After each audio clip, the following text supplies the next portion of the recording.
Hi everyone, thanks for returning.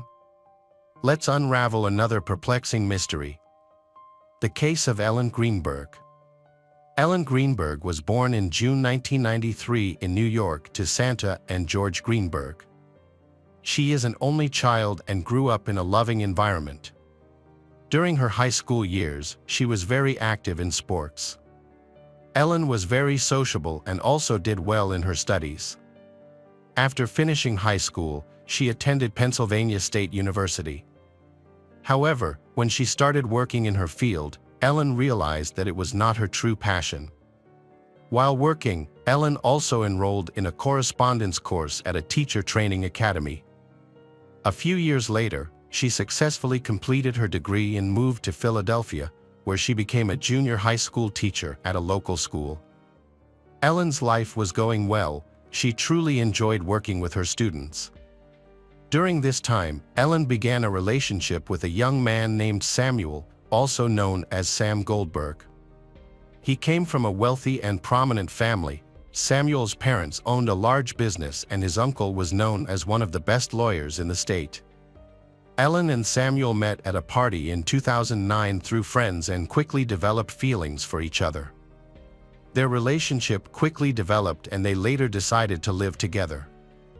In 2011, Samuel proposed to Ellen with a diamond ring. The happy couple began planning their wedding, scheduled for the spring of that year. In January 2011, Ellen went to work at school as usual, but around noon, a strong wind and snowstorm caused classes to be canceled and both students and teachers were sent home. Ellen returned to her apartment, and then suddenly, Samuel also returned home.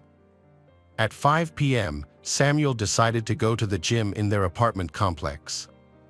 Samuel was gone for less than an hour, but when he returned, he found the apartment door locked from the inside and could not be entered. Samuel knocked loudly on the door and called Ellen's name. He then tried calling and texting Ellen, but there was no response. Samuel went down to the first floor to ask the security guard for help.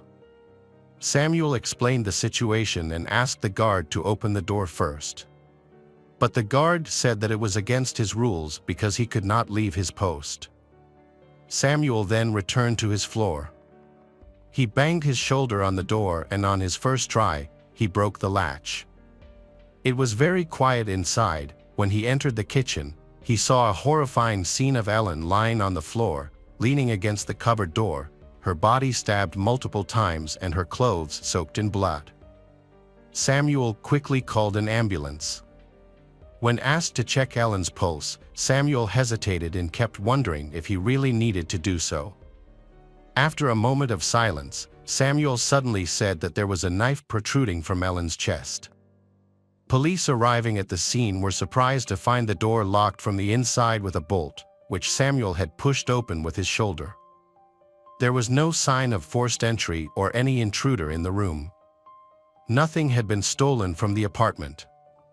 During Ellen's autopsy, there were no signs of struggle or any attempt to defend herself, suggesting that the incident occurred suddenly and the victim had no time to react. Ellen's autopsy found about 20 stab wounds of varying depth, the fatal stab wound to her heart. Ellen struggled with anxiety and panic attacks. The situation became so severe that she sought the help of a psychologist. The initial assumption of the police, before the autopsy, was that Ellen had committed suicide. Ellen's therapist prescribed 2 anti-anxiety medications, which she took regularly. The psychologist confirmed that the medications would not affect Ellen's mental state or lead to thoughts of death. Despite her anxiety, Ellen never voiced such thoughts. Additionally, Ellen's friends and colleagues noticed that after she and Samuel began living together, her behavior began to change. Along with becoming anxious and restless, Ellen's parents also noticed similar strange behavior. 3 weeks before the tragedy, Ellen told her mother that she wanted to quit school, give up everything, and move back in with her parents. Her mother was surprised by this and assured Ellen that she could come home at any time. After the couple moved in together, Samuel began to act violently toward Ellen, leaving her fearful and reluctant to speak up. Ellen's psychologist noted that Ellen had difficulty expressing her feelings and experiences. It seemed as though she wanted to reveal something important, but fear held her back. The lack of care in the examination of the crime scene and body, as well as the subsequent investigation, was astonishing. Many important details, events, and evidence were overlooked or lost, making it impossible to reconstruct the full details of the incident. Initially, there were no defensive wounds on Ellen's hands. Many bruises were found on her body, and the degree of healing suggested that they had occurred several weeks ago. Samuel claimed that these injuries could have been caused by playing sports. However, Ellen's parents said that their daughter had not been to the gym or the playground for quite some time. Soon after the investigation began, the possibility of suicide was raised. Ellen had approximately 20 penetrating wounds of varying depths, and forensic analysis showed that 10 of these wounds were from the back.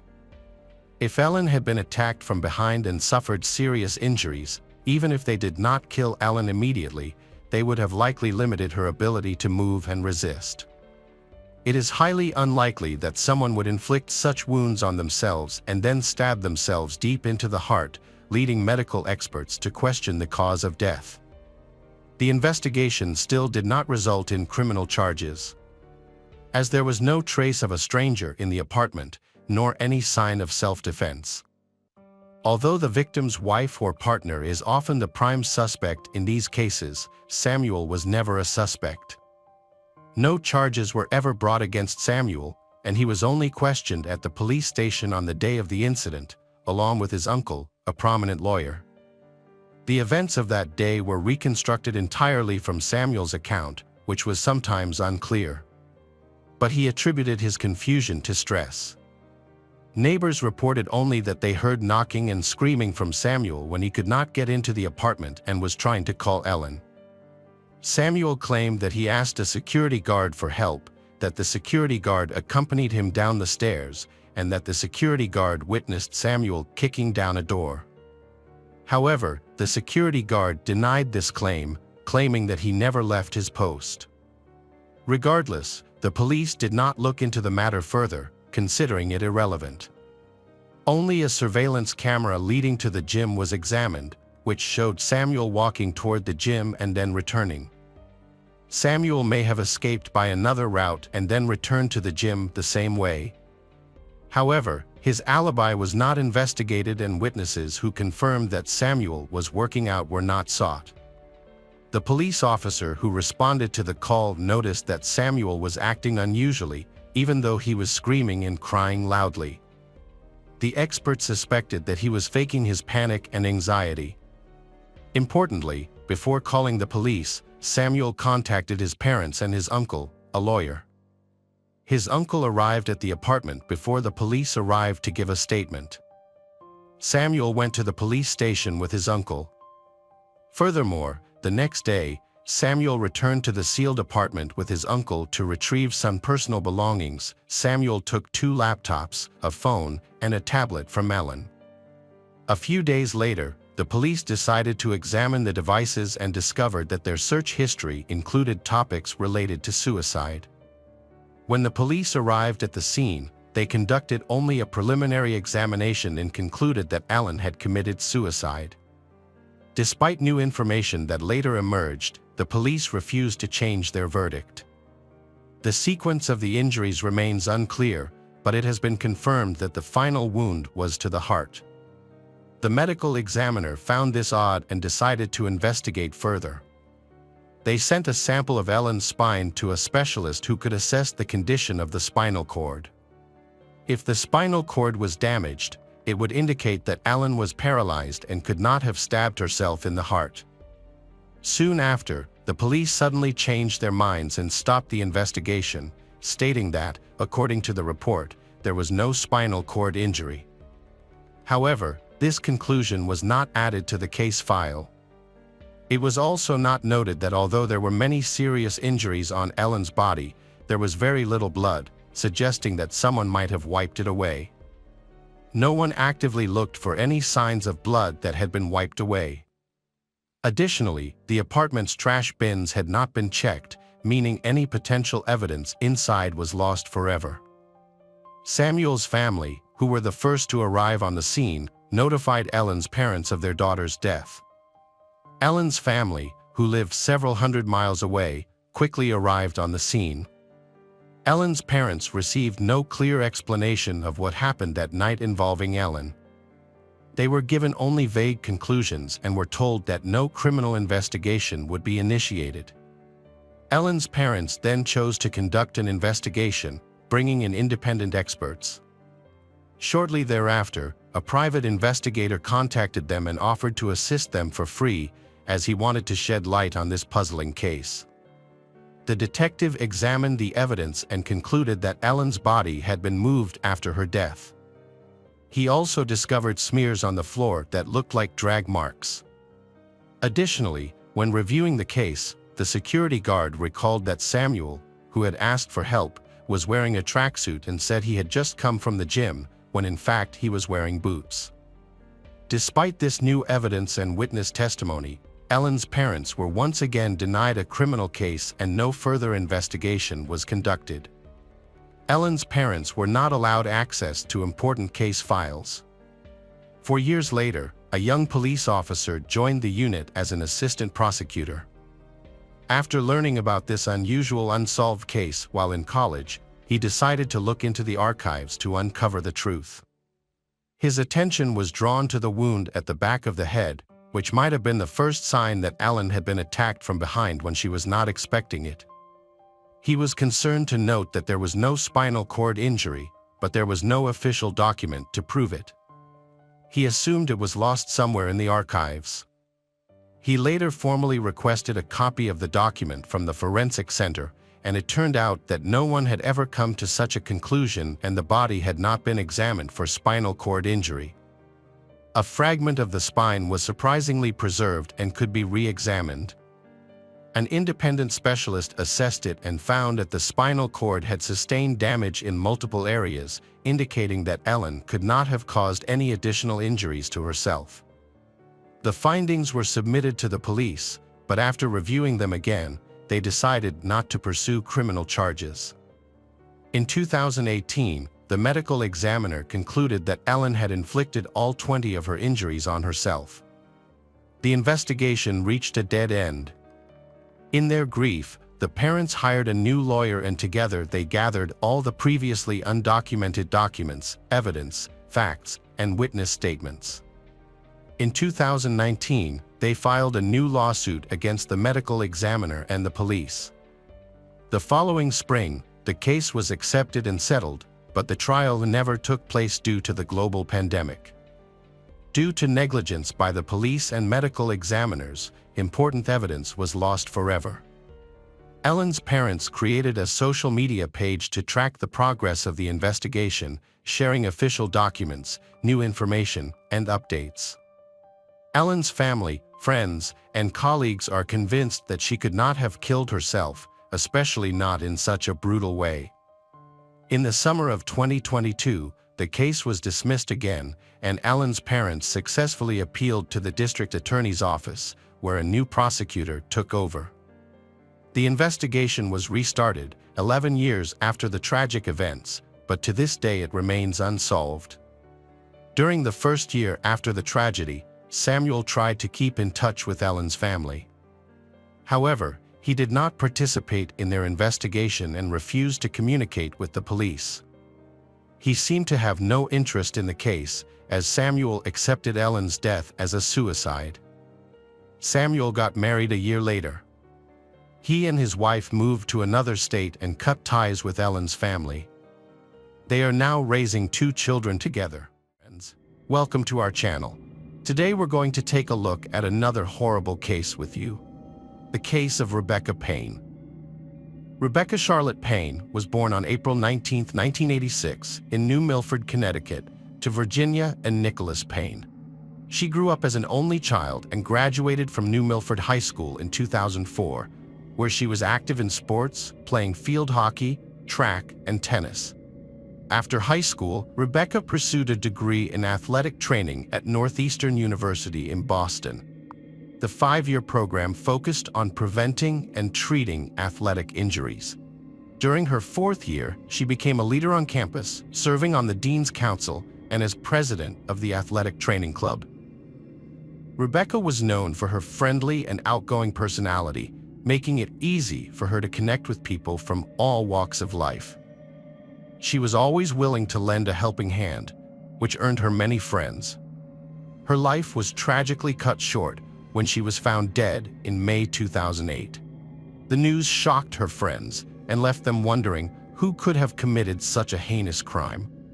The police investigation revealed that there were no signs of forced entry at her home, suggesting that Rebecca may have known her killer and possibly let them in voluntarily.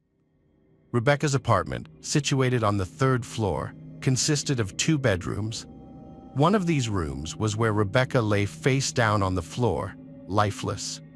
The trail of blood leading from the living room to this bedroom suggested that the attack had occurred in the living room. This theory was later confirmed by forensic experts who found casings at the scene and determined that Rebecca had been shot 5 times. The bloodstains in the apartment indicated that Rebecca was initially conscious and managed to crawl to the bedroom, but her strength eventually gave out. The detective's task was to identify the person responsible for such brutality. They quickly ruled out the possibility of a theft gone wrong, as Rebecca's valuables remained untouched.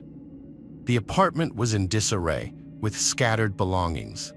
However, the detectives suspected that the perpetrator intentionally created this mess to mislead them. Alternatively, the mess could have been a result of Rebecca's struggle to resist her attacker. During the investigation, officers noticed that both the balcony door and the front door were open. Furthermore, signs in the 2nd bedroom indicated that someone else had lived there. After speaking with the apartment manager, they discovered Rebecca didn't live alone, but shared an apartment with a fellow student.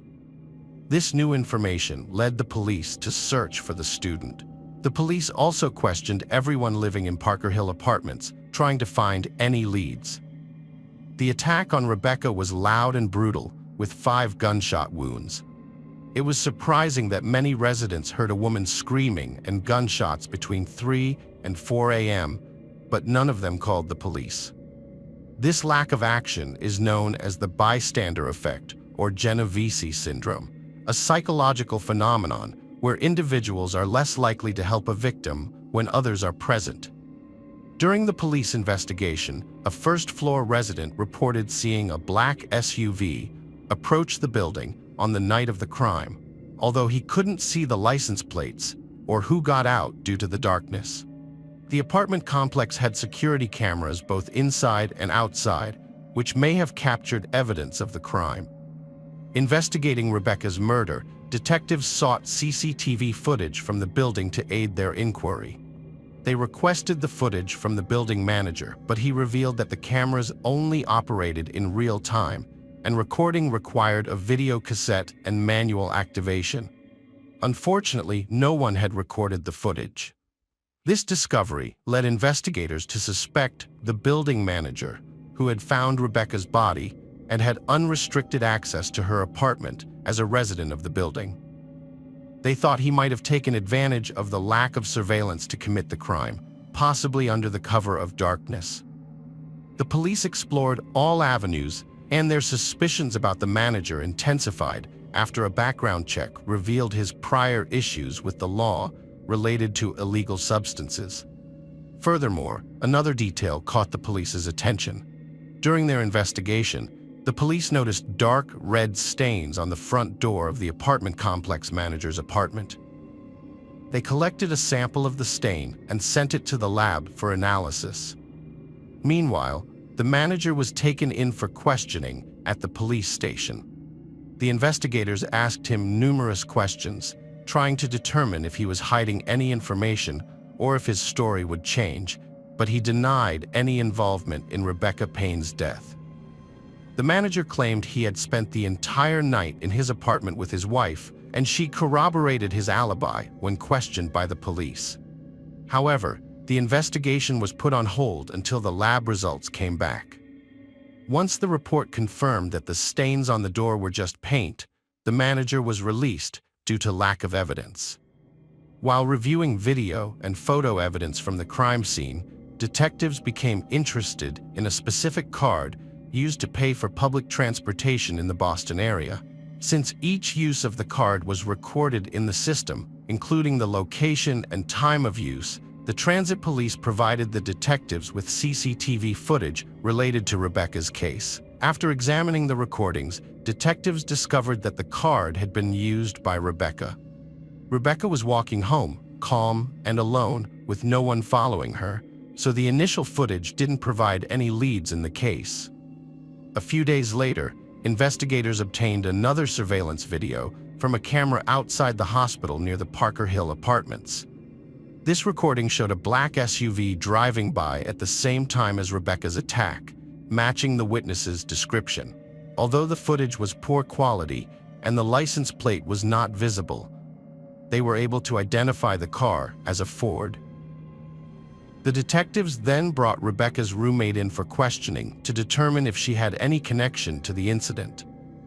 The woman was shocked by Rebecca's murder and cooperated with the investigators. She had a solid alibi, having moved in with her parents to study for an exam, which her parents confirmed. Although she was cleared of suspicion, she provided useful information. She revealed that Rebecca's boyfriend, Matt, had access to their apartment. The investigators wondered if Matt had a motive to kill Rebecca and contacted him.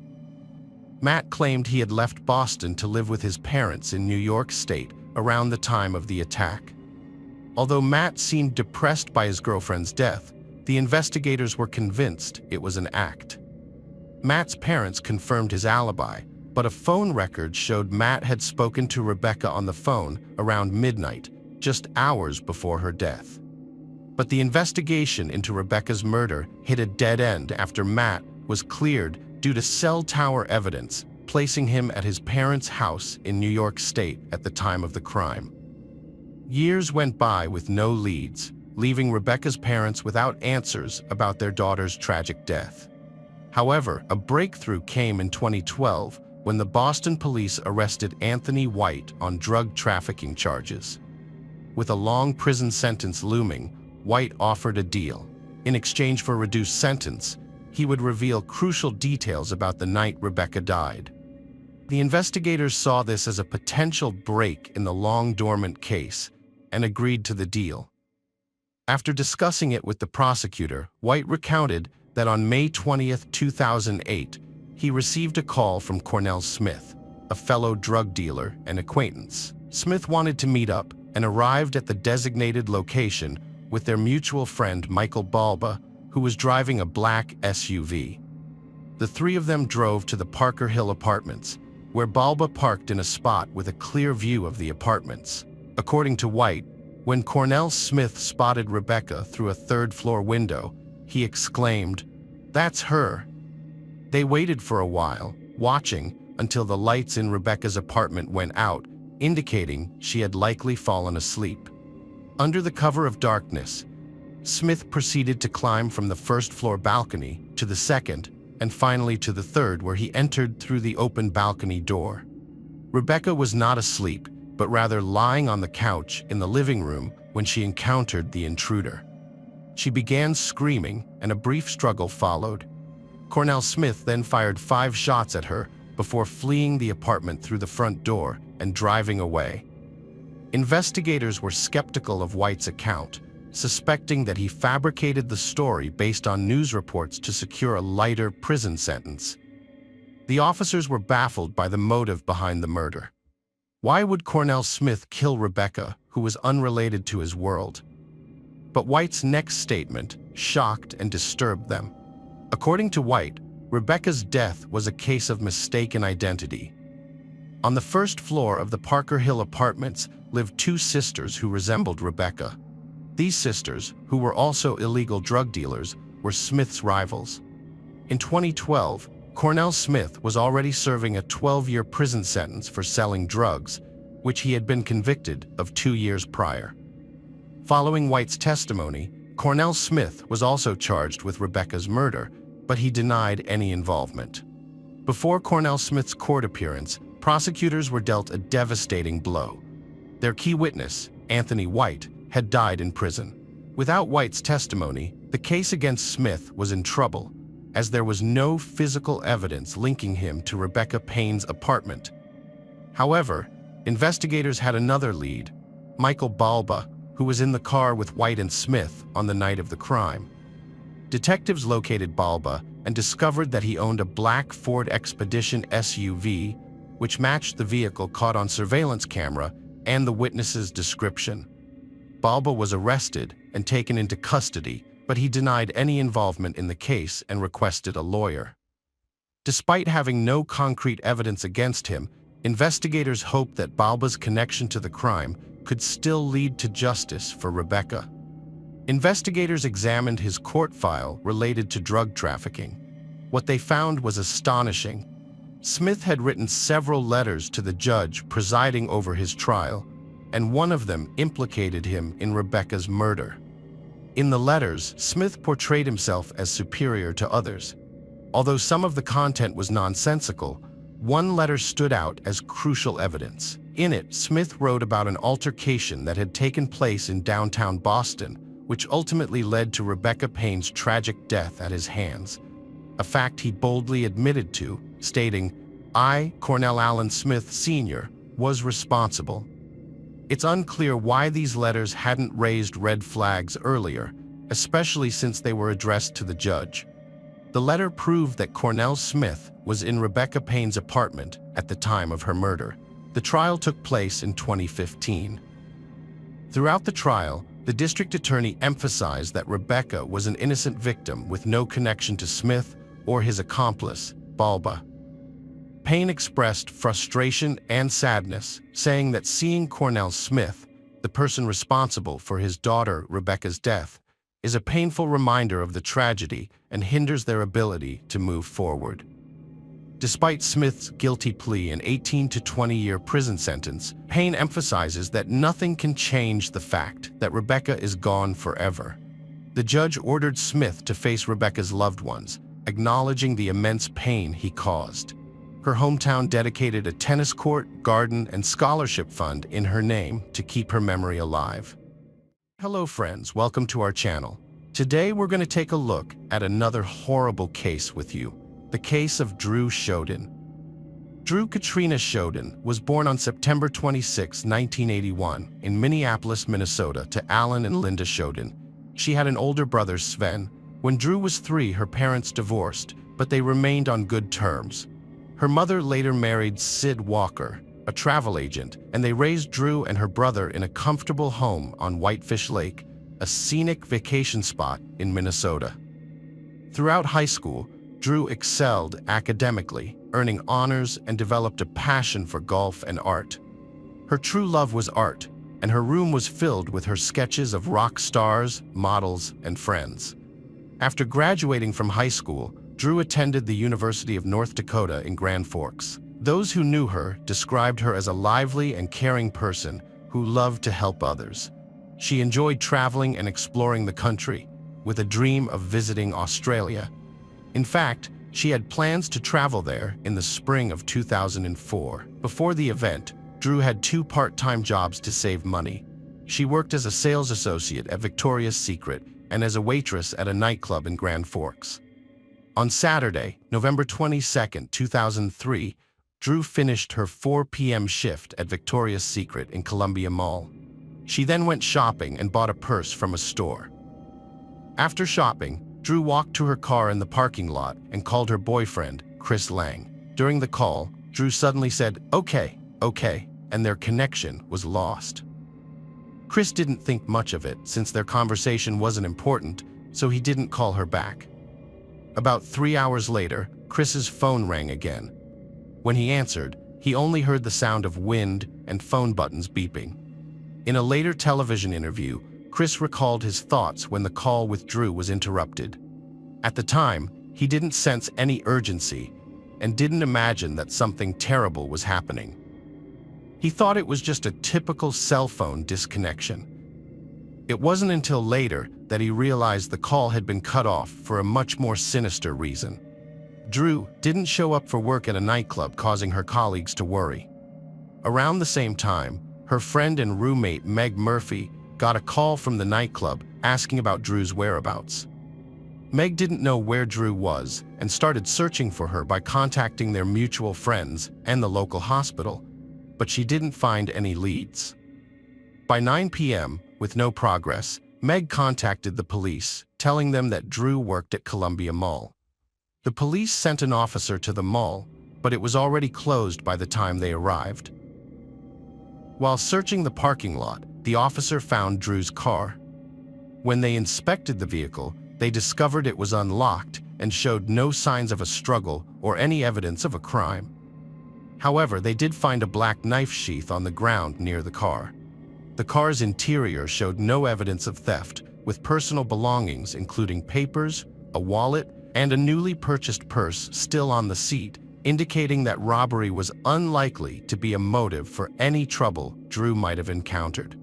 With Drew's friends, boyfriend, and parents unaware of her whereabouts, investigators suspected a possible kidnapping. The investigation initially focused on Chris Lang as the prime suspect, but he was quickly ruled out after it was confirmed that he had a solid alibi, having been 300 miles away in Minnesota at the time of the incident. The police obtained information from Chris about 2 phone calls he had with Drew. The first call was suddenly cut off, and the second call, which took place a few hours later, picked up background noises, including wind sounds and button pressing. The investigators went to the mall where Drew worked the next day to review the security footage. Although there were no cameras in the parking lot where Drew's car was parked, there were multiple cameras inside the mall. Upon reviewing the footage, detectives found a clip of Drew entering a store after her shift. At 4:55 p.m., she calmly purchased a purse, wearing a pink sweater and holding a jacket. After paying, she put on her jacket and left the store, calling Chris on her way out. This call was made at exactly 5 p.m. As we know, their conversation was suddenly interrupted at 5:04 p.m. after Drew said, "Okay." To recreate the events surrounding Drew's disappearance, a detective conducted an experiment. He set a timer for 4 minutes, the length of the interrupted call, and walked from the store where Drew bought her purse to the parking lot where her car was parked. When the timer went off, the detective had reached the parking lot near where Drew's car was found. This suggested that something must have happened to Drew while she was at her car. The investigation was hindered by the lack of surveillance cameras in the parking lot. Despite this challenge, Drew's disappearance generated widespread media attention, prompting a massive response from the public. Alongside the police, over 1,000 volunteers joined the search for Drew, and FBI officers were also involved in the investigation. Drew's last phone call was traced to Fisher, Minnesota, a 30-minute drive from her workplace. The surrounding area is rural, with vast fields. To search for clues, police used helicopters, all-terrain vehicles, horses, and dogs to scour the fields. They also asked local landowners to check their properties, but this initial search yielded no leads. As the investigation continued, the search area expanded daily. 4 days later, a boot was found under a bridge in Crookston, a small town about 30 miles from Grand Forks, where Drew vanished. Notably, a roommate remembered Drew wearing those boots on the day she disappeared. Forensic analysis later confirmed the boot belonged to Drew. In the Crookston area, further searches yielded no new leads, so the investigation turned its focus back to the Columbia Mall surveillance footage. This time, detectives scrutinized hundreds of hours of footage from various cameras, searching for signs of the abductor. They suspected that the person responsible might have been following Drew and could be visible in the footage. After hours of monitoring, the investigators identified a suspicious individual. The man was seen wandering aimlessly around the mall, not purchasing anything, and appeared more interested in observing the people around him than the products on sale. At 3:41 p.m., he sat down on a bench near the mall exit, continuing to watch people pass by. About 10 minutes later, he got up and walked away, wearing black gloves on his hands. After observing the man stand up and leave his seat, investigators made a crucial connection that he only did so when a blonde woman, pushing a grocery cart, walked by him and headed towards the parking lot. The detectives were convinced that this was not a mere coincidence, but rather the man had deliberately selected a potential target and was now following her. The police had no leads on the mysterious woman who was almost kidnapped at the mall, but Drew Shoden was the only person who vanished that day. Given their resemblance, it's possible the kidnapper had a specific type in mind, and so Drew was the next target. Drew left the mall around 5 p.m. when it was already dark, which could have made it easier for the perpetrator to strike. The investigation focused on 3 key locations: Grand Forks, where Drew was kidnapped; Fisher, where her phone was last active; and Crookston, where one of her shoes was found. The FBI reviewed the files of all registered sex offenders in these areas, comparing their photos to the image of the suspicious man from the mall. The only individual who fit the description was Alfonso Rodriguez Jr., a man with a criminal record marked by repeated offenses against women. Alfonso Rodriguez Jr., now 50, has spent 23 years in prison. He was born in Laredo, Texas, in 1953 to migrant worker parents. He was the second of 5 children. Rodriguez described his childhood as unhappy, citing his parents' excessive criticism and unreasonableness. For 15 years, his family moved from state to state before settling in Crookston in 1963. As he grew older, Rodriguez became increasingly isolated, partly due to language barriers. As a Spanish speaker, he struggled with English, making school challenging. He dropped out in the 9th grade and began working as a laborer at the American Crystal Sugar Company plant in Crookston.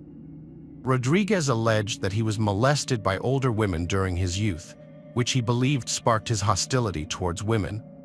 In 1974, at 21, he asked a woman for a ride home, but instead took her to a driveway in Crookston, where he attacked her, grabbing her throat and trying to force her into submission. The following month, Rodriguez targeted another woman who was sitting in a parked truck outside a movie theater in Crookston. He threatened her with a knife and instructed her to follow him to a secluded rural area where he sexually assaulted her. In 1979, Rodriguez attempted to abduct a 69-year-old high school English teacher who was walking alone at night in Crookston. When he tried to force her into his car, she resisted. Enraged, Rodriguez stabbed her in the elbow and abdomen with a knife. Despite her injuries, she managed to escape and ran to safety.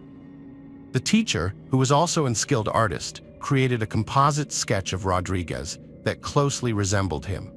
This sketch ultimately led to his arrest. Rodriguez was found guilty of attempted kidnapping and aggravated assault, and he was sentenced to 23 years in prison. He served his sentence until his release in May 2003. Notably, Rodriguez was released from prison just 6 months before Drew's disappearance, and he was registered as a high-risk sex offender, indicating that he was likely to reoffend. Alfonso Rodriguez's family expressed concerns to the Minnesota Department of Corrections that he might revert to his old ways before his prison release. But he was released since he had served his full sentence. After his release, Rodriguez moved in with his mother in Crookston, near the bridge where Drew's shoe was found, which wasn't in his favor. Detectives questioned Rodriguez, who denied any involvement in Drew's disappearance. He claimed to have visited the Columbia Mall on the day she vanished, saying he watched the movie Once Upon a Time in Mexico at the movie theater. However, investigators discovered that no Grand Forks movie theaters were showing that film on that day. After searching Rodriguez's car, the police came to a sad realization: Drew was probably no longer alive. According to Grand Forks County Sheriff Dan Hill, the search had shifted from a rescue mission to a recovery effort. In the interior of Rodriguez's car, forensic experts discovered dark red stains in several areas, which were later confirmed to be Drew's blood. The blood was found on the rear passenger window, back seat, and 2 other areas in the passenger compartment. The DNA from the blood matched Drew's DNA, which was obtained from her toothbrush. A folding knife was found in the trunk of Rodriguez's car, which matched the sheath found in the parking lot near Drew's vehicle. A receipt showed that Rodriguez had purchased the knife and sheath from a nearby hardware store. Although Drew's body was not found, the evidence was sufficient to charge Rodriguez with her disappearance 8 days later. Rodriguez was arrested and held in a Grand Forks jail. He denied any involvement in Drew's disappearance and refused to cooperate with investigators. Despite the evidence against him, he refused to provide any information about Drew's whereabouts. During a brief bond hearing, his bail was set at $5 million. The search for Drew persisted despite the suspect's silence, focusing on 3 towns. However, the search was hampered by heavy, unprecedented snowfall in the area. To aid in the search, the governors of North Dakota and Minnesota held a press conference on December 9th, pledging to deploy several hundred National Guard members and state employees. North Dakota Governor John Hoeven expressed that Drew's disappearance had affected every North Dakotan, while Minnesota Governor Tim Pawlenty commended the community and police for their cooperation.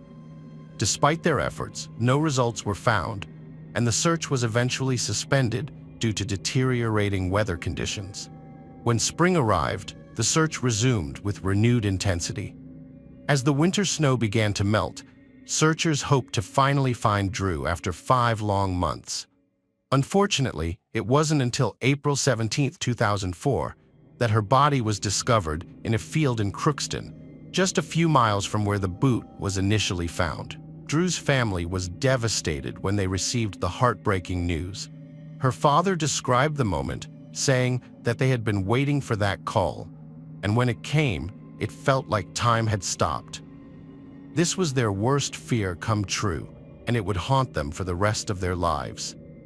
The body was found in a field that had already been searched, but the large snowdrifts had concealed it.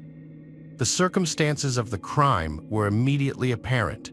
Drew was naked from the waist down, her hands were tied behind her back, and a rope was around her neck. There were also signs of a plastic bag having been placed over her head before the rope was tied.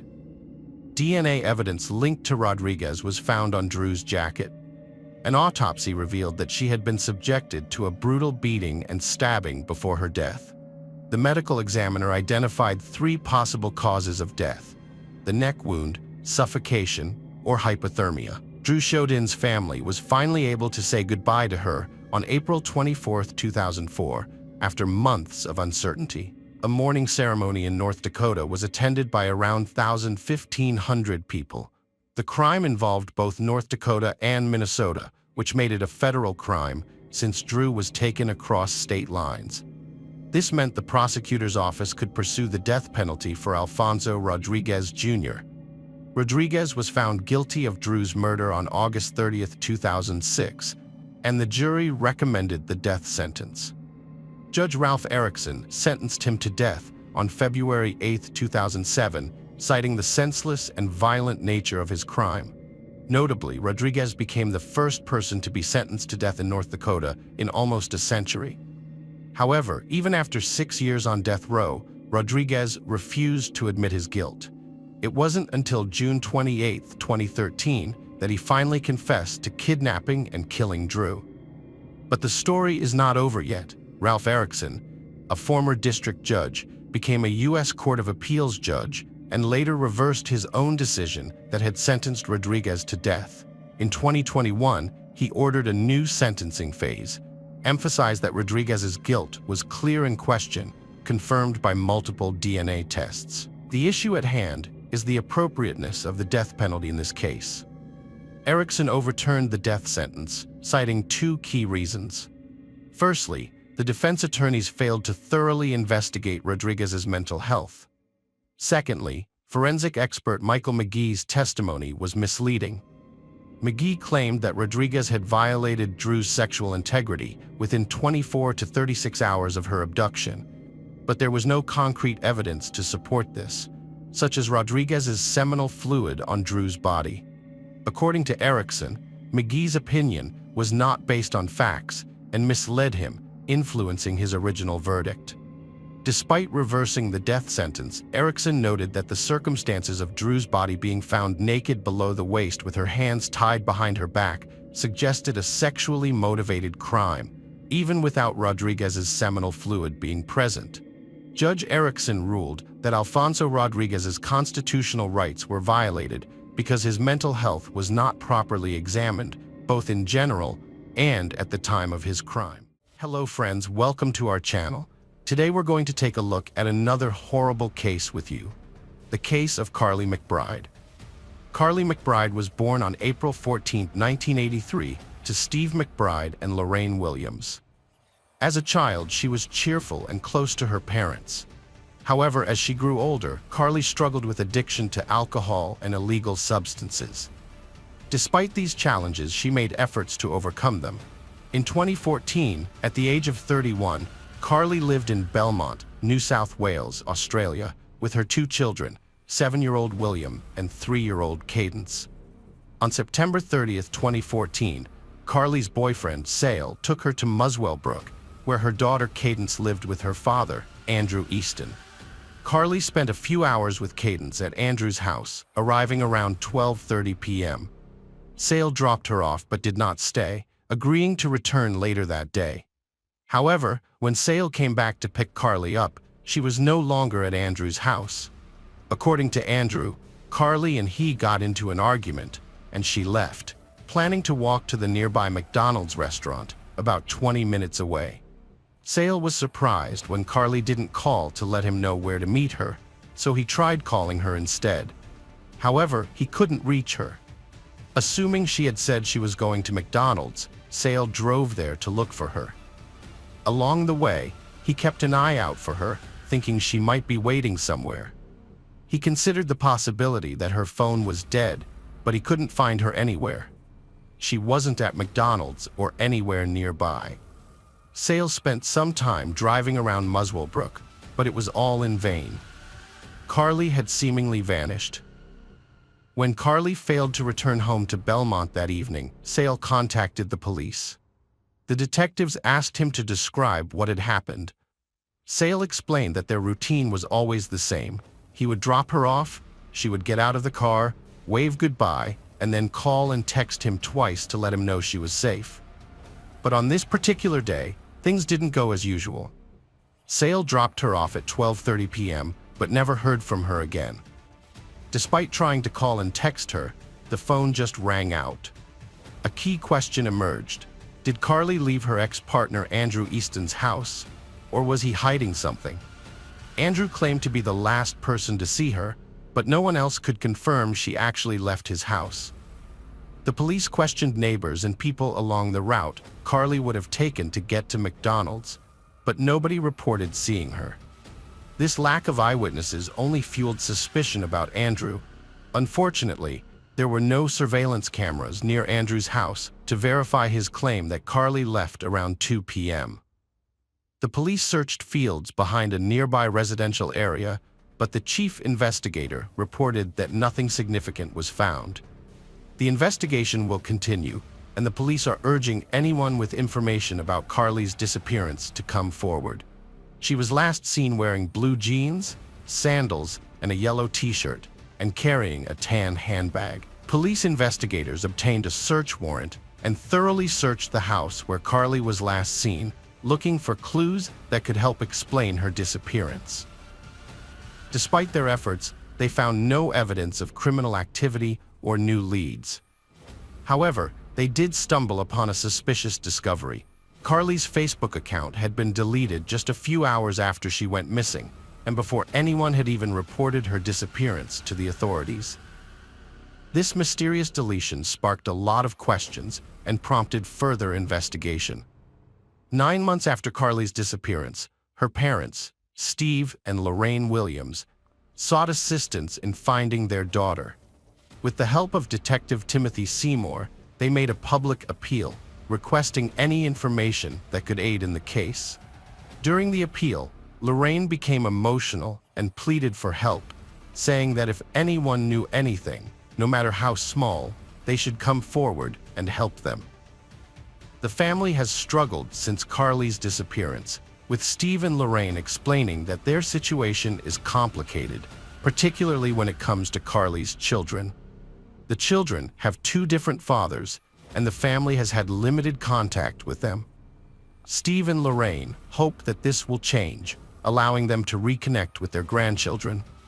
Lorraine expressed the deep sorrow of Carly's children, who would never again experience their mother's loving kisses, warm hugs, and laughter. They were unable to say goodbye, and their memories were frozen in time. She described the family's pain and frustration, feeling trapped in limbo, and emphasized their need to find Carly and give her dignity and respect in death. Carly's children, William and Cadence, needed to know what happened to their mother to heal and move forward, free from the burden of pain and uncertainty. Lorraine begged for the truth, expressing that while her daughter was gone, her children needed closure and justice. She implored the responsible person to come forward, break their silence, and let the family find peace.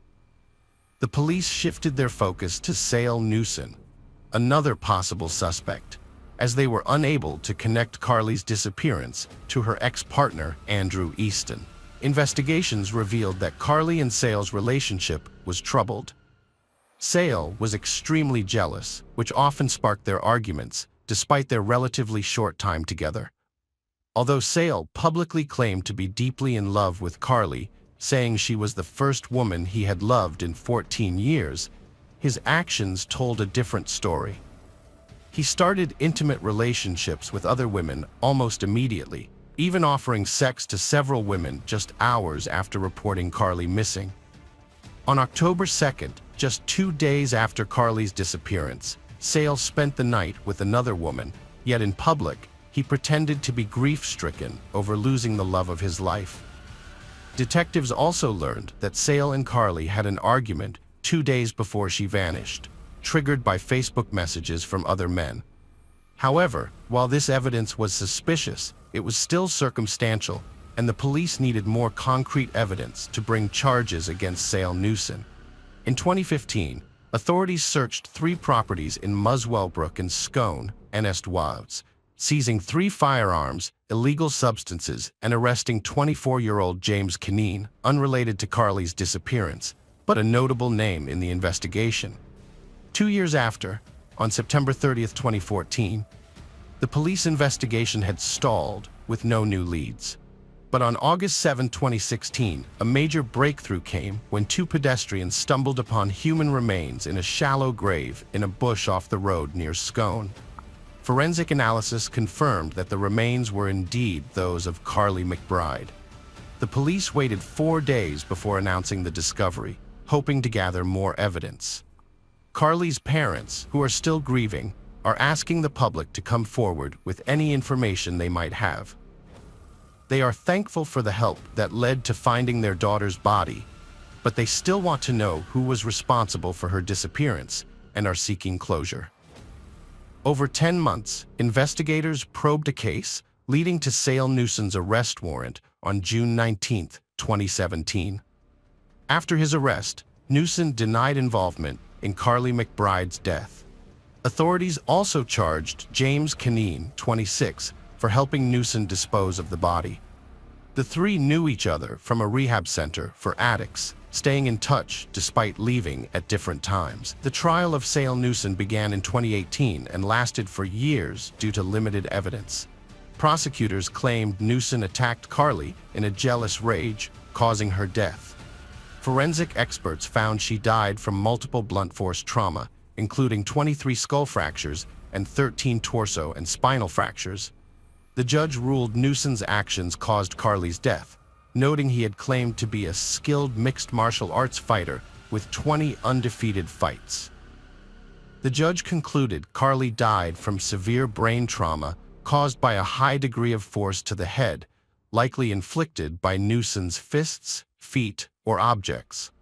During a search of Newson's house, police found a map in a shoebox under the bed with a circle around Muswellbrook and Scone, where Carly's remains were later found. The map also had numbers 1, 2, and 3 written on it, which a senior constable linked to point-to-point cameras. Newson mentioned to Carly's father that the skeleton was missing hand bones, a detail only known to the police, Carly's parents, and the forensic medicine department. This suggested Newson was familiar with the crime scene and had left Carly's body there. The clothes on the remains matched what she wore on the day she disappeared, indicating she died soon after leaving her partner's house. The police couldn't find her purse and phone. When police searched Newson's mobile phone, they discovered he had deleted Google location services between September 18th and October 2nd, 2014. During the trial, the investigators learned that the photo of Carly, which Newson took on the way to Muswell Brook and later used in missing person flyers, was edited and cropped even before the police received the report of Carly missing. When the search for Carly began, Newson offered a $20,000 reward for information about her whereabouts. However, his bank account showed he was broke, which meant he offered the reward only because he knew no one would ever find her. Thus, he wouldn't have to pay. Newson injected himself into the police investigation from the start, trying to deflect suspicion onto others and attempting to get information about where police and other emergency services would be searching. He also conducted a canvass of the neighboring streets, searching for CCTV or witnesses, which police said was done not to find information, but to suppress it and to determine if anyone had seen him intercepting Ms. McBride. While volunteers and police searched for her around Muswell Brook and handed out missing person flyers, Newson was in Sydney messaging friends about how he was driving an Audi R8. The more investigators dug into Newson, interviewed him, looked at his Facebook messages, listened to his phone calls. After examining his internet search history, investigators discovered that he was looking for information on how to delete a Facebook account. His account remained active, but Carly's account got deleted shortly after. Although all the evidence was circumstantial, the prosecutors said they did have puzzle pieces that began to reveal a picture when put together. Eventually, these pieces turned into an irrefutable case, ruling out any other possible explanations for how Carly McBride disappeared and how her body was about 82 feet from the side of the road. The judge found that Newson's motive for suddenly and violently attacking Carly was jealousy. Newson had gone to pick Carly up from Muswell Brook, expecting her to have spent time with her daughter as planned. Instead, he discovered she had met her ex-partner for 90 minutes. This revelation allegedly triggered a fit of jealousy in Newson, leading him to brutally attack Carly. Carly's mother, Lorraine Williams, recounted the immense grief and anxiety she experienced during a 2-year wait for justice. A wait that ended with the devastating realization that her happy and outgoing daughter would never come home to her 2 young children. When she finally saw Carly again, it was in the morgue, an experience she described as the worst day of her life. In December 2021, 43-year-old Newson was found guilty and sentenced to 27 years in prison with the possibility of parole in 2038, nearly 7 years after reporting Carly missing. Despite the guilty verdict, Newson maintained his innocence, stating to the judge. Newson's accomplice, James Canine, also denied his involvement but was found guilty by a jury in July 2022. The judge determined that Canine had lied to police 3 times to create a false alibi for Newson and deleted phone data to conceal his actions. At the time of his involvement in the Carly McBride case, Canine was already in prison for illegal weapons possession and prohibited substances. In November 2022, he was sentenced to 7.5 years in prison with a 4-year parole period, showing little reaction to the news. After the trial, Carly's parents expressed relief that justice had been served, but they also acknowledged that no matter the outcome, they would never be able to get their daughter back. Hello friends, welcome to our channel. Today, we're going to take a look at another horrible case with you. The case of Corey Desmond. Corey Desmond was born on March 18, 1980, at Torrance Memorial Hospital, where she immediately faced a life-or-death struggle due to a hole in her diaphragm. Despite the odds against her, Corey underwent multiple surgeries and defied a 20% chance of survival, not only recovering but thriving as well. Those who knew Corey described her as a bright, self-assured young woman who wasn't afraid to speak her mind. She was energetic, affectionate, and cared deeply for many people. After graduating from North Torrance High School, Corey earned a master's degree in criminal justice from Long Beach State. However, she later changed her mind and decided to pursue a teaching career. Sadly, Corey's life was cut short, but just a week after her passing, a notice arrived in the mail confirming that she had earned her teaching credential. Corey was loved by many and had a special gift for connecting with people. Corey had formed close bonds with her co-workers at various bars and restaurants, which made her want to continue working in the industry despite her family's disapproval. On Saturday, February 14, 2009, Corey finished her shift at a bar at 9:30 p.m. and walked 2 blocks to Street Lounge, a popular bar where many of her friends worked. Surveillance cameras captured her helping out her friends at the bar until it closed around 2 a.m. After that, none of her friends saw her again. 2 days later, on Monday, February 16th, at around 2:20 p.m., the San Bernardino County Sheriff's Office received a call from a driver who was about 100 miles away from the bar where Corey was last seen. The driver had stopped to remove snow chains from his tires when he noticed a strong, unpleasant odor. Initially, he thought it was from an animal that had been hit by a car, but he decided to investigate. A short distance from his car, he found a black plastic garbage bag containing a woman's body. Panicked, the driver ran into the road, flagging down cars and asking someone to call the police, as his phone was out of PIN. The victim, 28-year-old Corey Day Desmond, was identified through fingerprints and her driver's license. She had suffered a brutal attack, dying from strangulation, with multiple bruises on her face and neck, and head injuries. Despite her efforts to fight back, evident from defense wounds, she succumbed to the assault. Although the exact time of death couldn't be determined, experts estimated that Corey's body had been lying on the street for 12 to 36 hours before it was discovered. Notably, her pants were found unbuttoned and pulled down to her knees, but there was no evidence of sexual assault. Investigators concluded that the location where the body was found was not the site of the murder. The killer likely dumped Corey's body by the side of the road and hoping it would take time for it to be discovered. Before the police found her body, a rainstorm had washed away any potential evidence. Breaking the news to families of the deceased or missing is one of the toughest parts of a policeman's job. The news of Corey's body being discovered in a garbage bag was devastating for her grandmother, with whom Corey was living, and just as shocking for Mark, Corey's father. Mark was well aware of how the system worked and knew that investigations could be delayed for months due to the need for warrants for searches, interrogations, and fingerprinting. He also knew that bureaucratic red tape could slow down the process of solving a crime. Instead of waiting for the police to find Corey's killer, Mark decided to take matters into his own hands. Driven by his love for his daughter, Mark began searching for the person responsible. He discovered Corey's abandoned Jeep Wrangler in an alley near the bar where she worked. He also learned that Corey had gone missing on the night of February 15th, although no one had realized it at the time.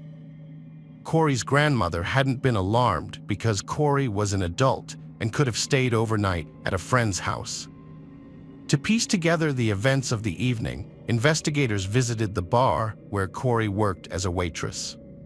They spoke with her co-workers, who revealed that Corey had finished her shift at 9:30 p.m. and then headed to another bar where her friends were working. This was a common routine for Corey, as she would often socialize with her friends and even lend a hand at the bar, earning extra tips in the process. Many regulars at the bar recognized Corey and thought she was a part of the staff. Security cameras confirmed this account, capturing footage of Corey assisting her friends behind the counter. However, on this evening, Corey's luck took a turn for the worse. she got into an argument with a drunk and disorderly man who was making inappropriate comments and inappropriately touching women. When a disruptive man showed up at the bar, Corey stood up for the other patrons and told him he wasn't welcome. The man became furious, but eventually agreed to leave. Corey went back to helping her friends and serving drinks as if nothing had happened, and even though she drank some alcohol that evening, it didn't seem to affect her behavior. After 2 a.m., Corey left the bar alone, planning to head home.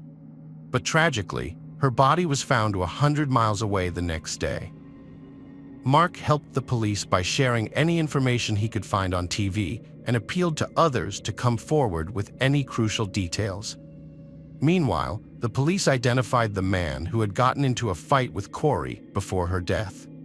When questioned by investigators, the man claimed not to know Corey Desmond, but admitted to having a big fight with a woman at a bar on February 14th. He blamed his behavior on alcohol, saying it made him lose control, and confirmed that he was kicked out of the bar afterwards and went home to sleep.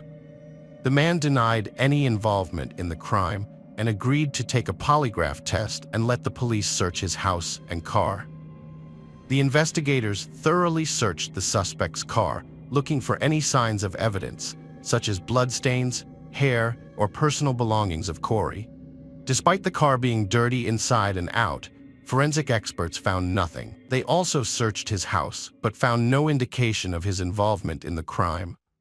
The police then turned to a polygraph test as their last hope to catch the suspect, but he passed it easily, answering all their questions. His wife corroborated his alibi, stating that he returned home before 2 a.m. and went straight to bed. Since Corey left the bar around 2 a.m., it seemed clear that this man was not involved in her death. Consequently, the police removed him from their list of suspects, but they were left with no other leads or persons of interest in the investigation. Investigators looked into her personal life to see if she had any enemies who might have wanted to harm her. They discovered a strange detail. Corey had stopped by the bar where she worked to ask to use the restroom, but the owner refused since the bar was closed and told her to go home. This was around 2:20 a.m., but what happened after that remains unknown because Corey never got in her car and didn't go home. The investigators thought that Corey might have been abducted or attacked near her workplace, but the bar's security cameras didn't capture anything, and there were no witnesses on the street at that late hour. When Corey died, her blood alcohol level was more than 4 times the legal limit for driving, but it's unclear whether she was planning to drive or looking for another way to get home. Unfortunately, Corey didn't encounter anyone who could help her that night. A month into the investigation, the police had checked all leads and found no new suspects, reaching a dead end. However, Corey's father, Mark, was not ready to give up. He rented 3 billboards on Aria Boulevard in Redondo Beach. Information about Corey was displayed on 50 electronic billboards, which eventually led to a breakthrough in the case. In May 2009, the police received a call from a woman named Tiffany who had seen Corey's photo on one of the billboards. Tiffany's tip helped the police solve the case. She was clearly nervous and upset, speaking quietly and rambling at first. However, she eventually composed herself and explained that she thought her boyfriend, Tony Lopez Perez, might have killed Corey Desmond. She added that he had been acting strangely and that she would like to talk to them more about it in person. Tiffany arranged to meet with the detective in a park where she shared her suspicions. She told him that on Valentine's Day, she and Tony had planned a romantic dinner. She spent the evening getting ready, dropping off her kids at her parents' house, getting her hair done, and buying a new red dress, which Tony particularly liked. Tony was working that day, but was supposed to come home around 11:30 p.m. Tiffany waited up for Tony all night, but he didn't respond to her calls and messages. When he finally returned home at 4:30 a.m., he claimed to be too drunk to drive and said he had fallen asleep in his car. Tiffany found this suspicious, especially since Tony rarely cleaned his car, but afterwards, he suddenly bought cleaning products and washed the car thoroughly, refusing her help. A few days later, Tony sold his white Dodge for a low price and bought a new car without explanation. He also changed his phone number for no apparent reason. On their trip to Big Bear Lake, Tony's behavior seemed normal at first, but then he stopped the car and asked Tiffany if she thought the body of a murdered bartender had been dumped there. He seemed certain that the police had found her body in that exact location. Tony Lopez Perez and Tiffany had lived together for about 4 years and had a 6-year-old son, but they were never married. Tony was a hard-working and well-liked man with no criminal record. He came from a large family with 8 siblings, and his parents had grown up in the LA area. Tony had attended high school in Manhattan Beach. However, after Corey Desmond's death, Tiffany began to notice some suspicious behavior from Tony. He was absent on the day of Corey's death, and later he was seen cleaning his car urgently and trying to sell it quickly. He also made a strange comment about where the police found Corey's body. Additionally, he changed his phone number and displayed odd behavior. When Tiffany connected these dots, she realized that Tony might be involved in Corey's death. She was hesitant to believe it, but she agreed to cooperate with the investigators. They decided to interview Tony at his house, making it seem like a routine witness inquiry into Corey's case. Tiffany played along, not revealing to Tony that she suspected him. During the interview, Tony appeared calm and composed, answering questions without showing any nervousness. He claimed he didn't know Corey, saying he had only seen her in the newspapers. To gather enough evidence to arrest Tony Lopez Perez for Corey's murder, the police needed concrete proof. They tracked down the new owner of the Dodge that Tony had sold quickly after Corey's death was reported. The new owner confirmed that Tony had sold him the car at a suspiciously low price and allowed the police to search the vehicle for clues. Tiffany revealed that Tony had thoroughly cleaned the interior before selling it, but the police discovered something incriminating when they used luminol and an ultraviolet lamp to examine the car. This revealed why Tony had been to get rid of his car. The police arrested Tony and took him to the station, without revealing what they had discovered. Initially, Tony denied knowing Corey, but later changed his story, claiming he had seen her outside a bar and whistled at her. However, when the police showed him photos of a car he had sold, which contained crucial evidence, Tony's story changed again. This time, Tony claimed that Corey had become unconscious on the sidewalk outside the bar. He said he tried to help her, but she woke up screaming and told him to leave her alone. Tony alleged that, in fear, he covered her mouth and accidentally strangled her. Panicked that he would be blamed for Corey's death, Tony placed her body in the back seat of his car and drove home. He said he woke up in the middle of the night, checked on the body, and realized it wasn't just a nightmare. The next morning, Tony went to work with Corey's body still in the car. After his shift, he put the body in 2 garbage bags and abandoned it in a remote area. Tony claimed that he accidentally strangled Corey while drunk and scared, but the evidence suggested otherwise. Corey's injuries were severe, including head wounds, facial and neck bruises, and defensive wounds on her hands. Her pants were also found down to her knees, implying a more deliberate and violent act. Tony was arrested and charged with first-degree deprivation of life. He led the police to Corey's body the next day. The investigation produced DNA evidence, which matched Corey's blood to blood found in the car Tony sold shortly after the crime. At the 2011 trial, Coroner Jack Sheridan testified to the extent of Corey's injuries, including multiple head contusions, signs of strangulation, and blunt force trauma to her face. He also found scratches on her body, indicating that the killer had dragged her after death. Prosecutors argued that Tony had assaulted Corey, attempting to force her into sexual intimacy in the early morning of February 15, 2009. When Corey resisted, Tony strangled her. Tiffany Ware, a former girlfriend of Tony's, testified at the trial, revealing that Tony had an insatiable appetite for sex in January and February 2009. Despite their frequent daily sexual encounters, Perez remained unsatisfied. Additionally, Tiffany revealed to the court that Tony had forced himself on her without her consent on 2 separate occasions. These incidents took place about a month apart, shortly after the birth of their son. On both occasions, Tiffany was unconscious on the couch, having taken painkillers for severe back pain. Perez spoke to the court for the first time during his sentencing. He acknowledged that he had strayed from the values of love and respect he was taught, which normally made him a caring father, uncle, and family provider. He admitted that he failed to live up to these principles and fell short. Perez largely stuck to the version of events presented by his lawyer, Andrew Hanel, during the trial. According to Hanel, Perez found the victim, Corey, unconscious on the sidewalk and tried to calm her down, but didn't intend to harm her. Perez expressed regret, saying that he should have taken a moment to think before acting. Instead, he let fear take over and acted carelessly.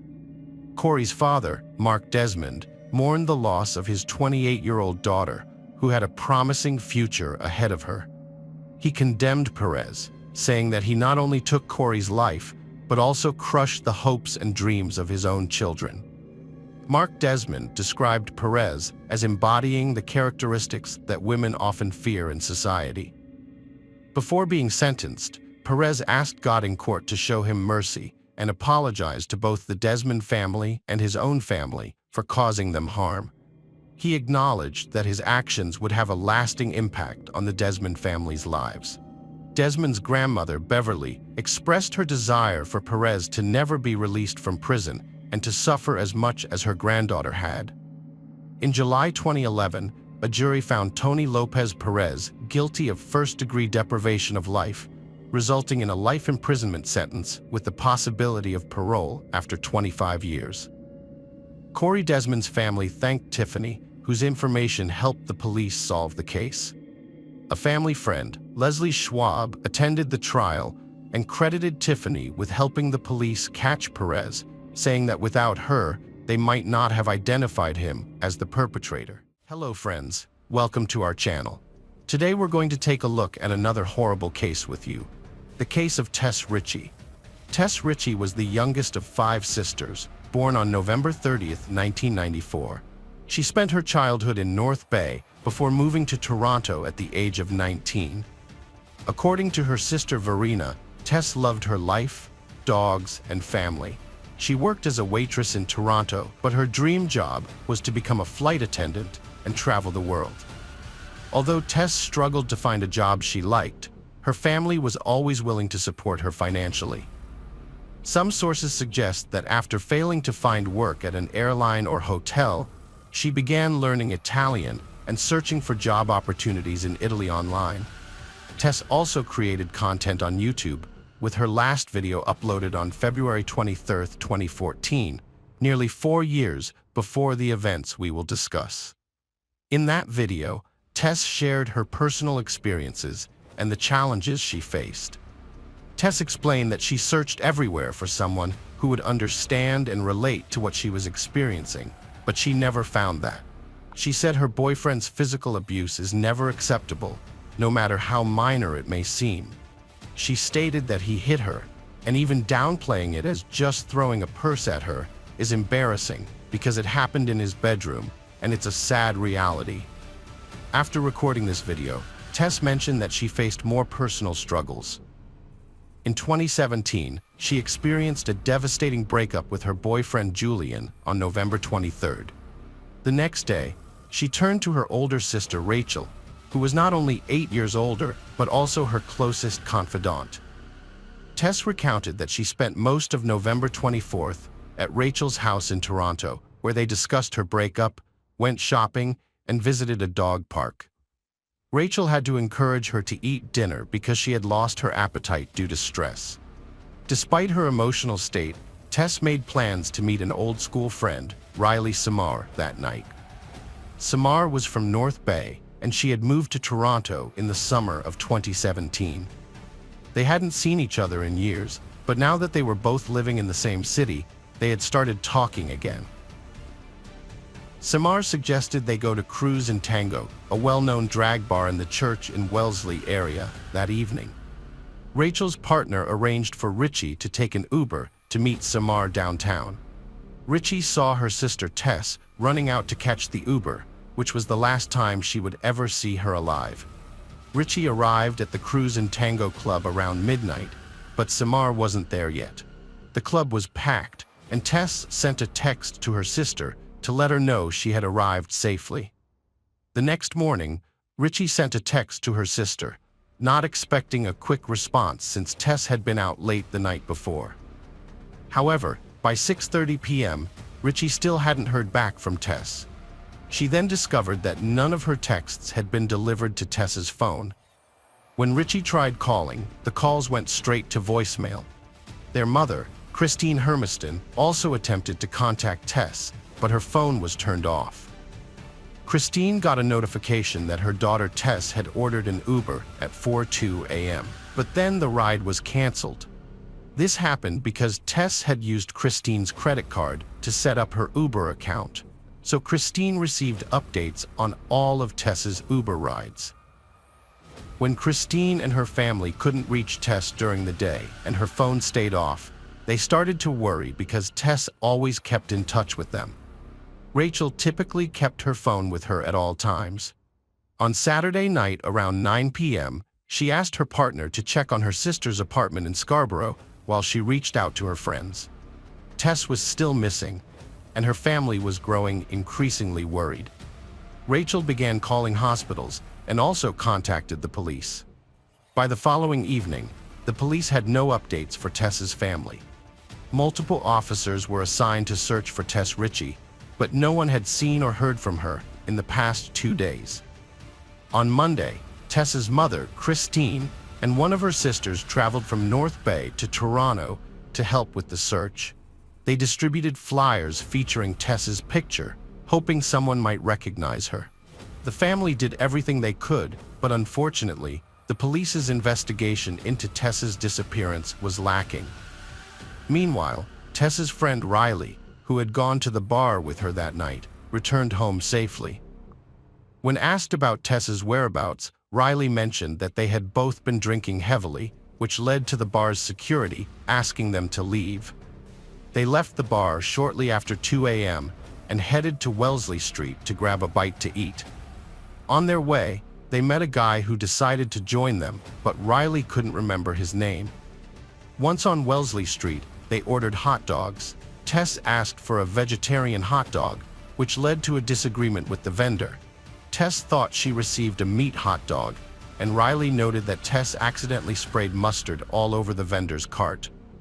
After that, Tess, Riley, and their new companion ran to Dundonald Street.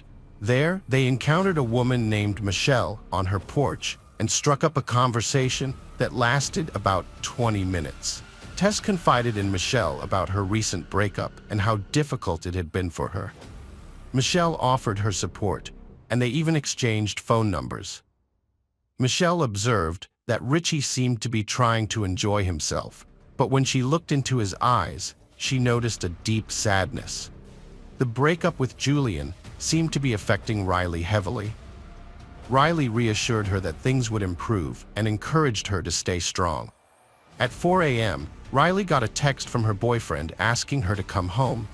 She said goodbye to Tess and headed towards Yonge Street before going home.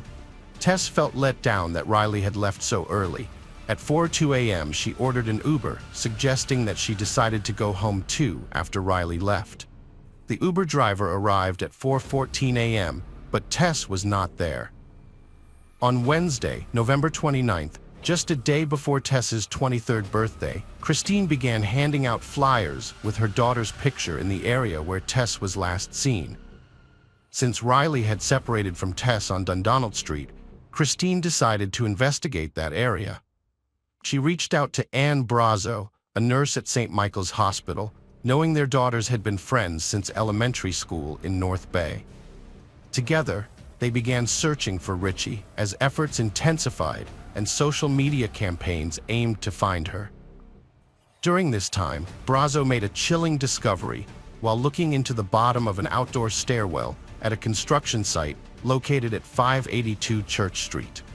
She immediately recognized Richie's body lying on the concrete. "I was in complete shock, horror, disbelief. I couldn't understand what I was seeing," said Anne, fighting back tears.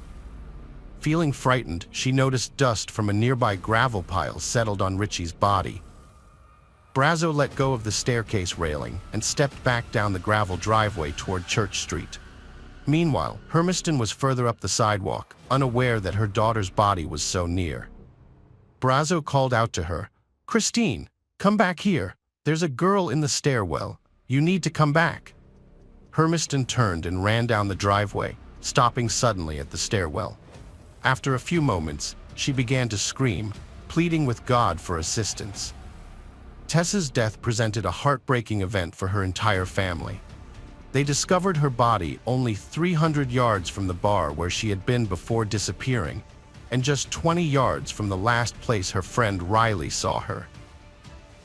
This situation raised many questions about the police's response, especially since her body had been found just a couple of blocks from the bar.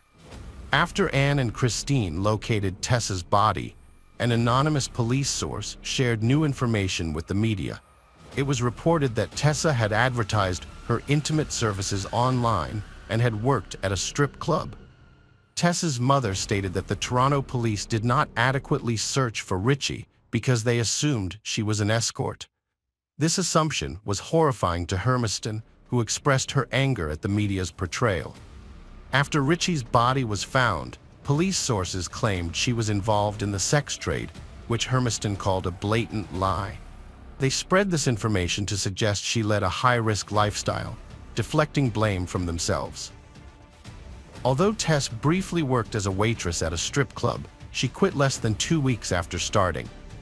The mention of intimate services was linked to a dating site account, not a profession. Despite the discovery of Richie's body, the circumstances of her death remained unclear. Initially, police did not suspect foul play, but the homicide unit took over when an autopsy indicated she had died from neck compression. Additionally, they discovered seminal fluid on her clothing and saliva on her bra. DNA tests revealed male DNA, prompting police to begin searching for a suspect. Based on Riley's testimony, detectives aimed to identify the man Tess had met that night, as he was the person she spent time with after Riley went home. The police examined CCTV footage to gather information about that night. The video shows Tess and Riley leaving the bar and heading towards a hot dog vendor. There were also cameras on the building near where Anne discovered the body. After reviewing the recordings, the police observed Tess and an unidentified man walking hand in hand up the gravel driveway. According to the police, the camera captured Tess and this unknown man at 4:14 a.m. A subsequent recording taken 46 minutes later showed the man leaving the location alone, with no further footage of Tess. This led the police to consider him the main suspect in the Tess Richie case. On December 10th, during a press conference, the Toronto police released images of him obtained from the surveillance footage. They hoped that someone would be able to identify him. The police discovered the identity of the man after seeing the published images. He called the police station himself and stated that he was the guy in the photo. The person who was with Tess that night was identified as 21-year-old Colin Schlatter. In the fall of 2017, Schlatter was 21 years old and living with his parents and younger brother in their home in North Toronto. He had completed a year of postgraduate studies to become a car mechanic and was working with his father in construction. Schlatter, along with his parents and one of his lawyers, visited the police station where he spoke briefly with detectives but chose not to testify. But finally, they provided the police with important evidence. While still at the police station, Schlatter discarded an empty water bottle in a trash can. The police took the bottle and sent it for forensic analysis. After some time, they found that the DNA on the bottle matched DNA samples taken from seminal fluid and saliva found on Tess Richie's body, indicating that they came from the same person. Police planned an undercover operation to observe Schlatter for several weeks, but the DNA results sped up their timeline. Schlatter was arrested at approximately 11 p.m. on February 4, 2018, after watching the Super Bowl with his family at a cinema. He was taken to the 13th Division and placed in a holding cell at 3:19 a.m. on February 5th. Two other men were in holding cells next to him, both of whom were undercover police officers. Schlatter was unaware that he was about to provide them with a significant amount of evidence. The three men were in plain holding cells, each containing a combination toilet, sink, and bed. In the cell, Schlatter discussed his love for card games and claimed he had a knack for attracting women. He bragged about having slept with over 40 women, even though he was only 21. Schlatter did not encounter Tess and her friend Riley on the street. He saw them for the first time in the same bar where he was present. This recording was made just before security asked Tess and Riley to leave the bar. Schlatter also spoke to undercover officers about Tess. Initially, he claimed she was alive when he departed. However, he later suggested that something might have happened because alcohol had clouded his memory. He doubted his own capability. The police charged Ken Schlatter with the murder of Tess Ritchie, but he denied the accusation. In June 2018, police officers Alan McCullough and Michael Jones were charged with 2 counts of misconduct for neglect of duty under Ontario's Police Services Act.